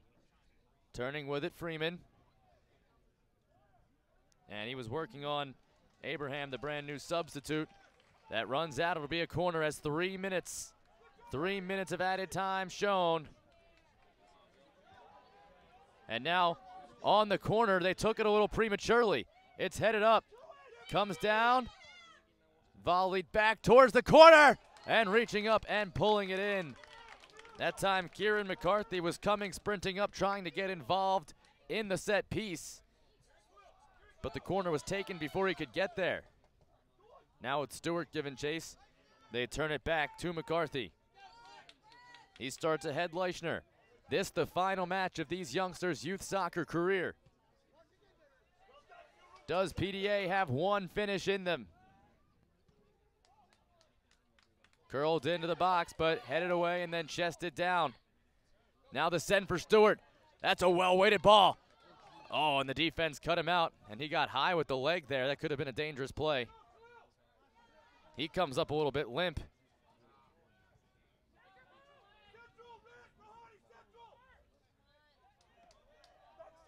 Now running with it, working on Abraham. Abraham slides it away. Oh, and they get the whistle on the follow-through. Here it is. The best chance you're probably going to see.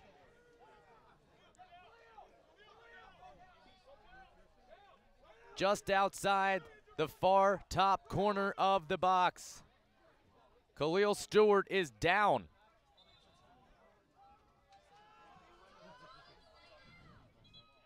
And the referee is going to come check on him. I don't think this is a stall tactic. He's been hurt since he did that lifting of the leg when I said it looked like a dangerous play. And now he hobbles off. Looks like Cameron Bean, one of the tallest players on this roster, going to come in. This is an ideal time for that as Stewart comes off, being the Amherst College defender.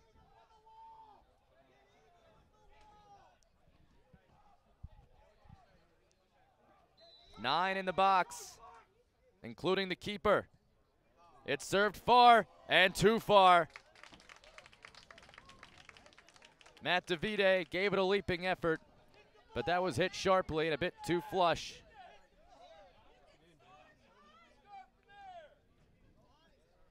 We are in stoppage time. Whistle could come at any minute. Concorde Fire Elite, as it stands right now, would become the victors.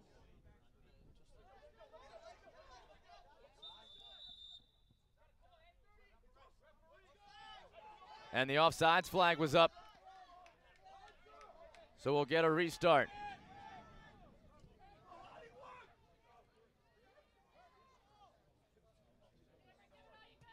Do they have one more shot? Headed in. Kyler Kelsey will wait, pick it up, and there's the whistle. And for the first time in state history, Concorde Fire Elite, a Georgia team, has won the James P. McGuire Cup. The celebration ensues. Steve Musillo's team has done it. Never in the 85-year history of the James P. McGuire Cup had a team from Georgia done it. And the Atlanta squad, Concorde Fire Elite, the Region 3 champions, are the U19 national champions. The second time this squad has won a national championship. They won the U16 title in 2011. And again, they hoist the trophy, making history here at Maryland SoccerPlex in Germantown, Maryland. Concorde Fire Elite, who went 2-1 in group play, won the group, comes in and gets the 1-0 victory. The lone goal, Khalil Stewart, in the 58th minute. It holds up. And as it so happens, both of the U19 championship matches are decided by a final score of 1-0. PDA Harkes from Somerset, New Jersey, gave it an excellent run. There were chances on both sides, especially towards the end, for Harkes to get back into it. But they just could not find a way to solve the outstanding goaltending play of Kyler Kelsey. He was absolutely outstanding as they hand out the championship hats and t-shirts. Concorde Fire Elite celebrate, and they end their final youth soccer match with the best note possible, a victory in the U19 National Championship Final. It took a full 90, and nothing was easy, but they earned it, and now they can celebrate knowing the 2014 U.S. Youth Soccer National Championships are brought to you by the National Guard, the official armed forces branch of U.S. Youth Soccer and presenting sponsor of the National Championships, by Nike, the official supplier of U.S. Youth Soccer, by Capri Sun, the official ready-to-drink juice of U.S. Youth Soccer, also by Happy Family, the official on-the-go superfood of U.S. Youth Soccer, brought to you by Kohl's, the official department store of U.S. Youth Soccer, by Liberty Mutual Insurance, an official sponsor of U.S. Youth Soccer, also brought to you by Nestle Nesquik, the official post-game drink of U.S. Youth Soccer. Skills is the official player performance training sponsor of U.S. Youth Soccer. Also brought to you by Sports Authority, the official sporting goods retailer of U.S. Youth Soccer. Wilson Trophy Company, the official awards, medals, and pin supplier of U.S. Youth Soccer. NSCAA, a proud partner. And also brought to you by MLS. U.S. Youth Soccer is the official grassroots partner of MLS. And by Turbo Sports Group. Don't forget, you can purchase any broadcast from this year's event by logging on to www.turbosportsgroup.com. What a finish, 1-0.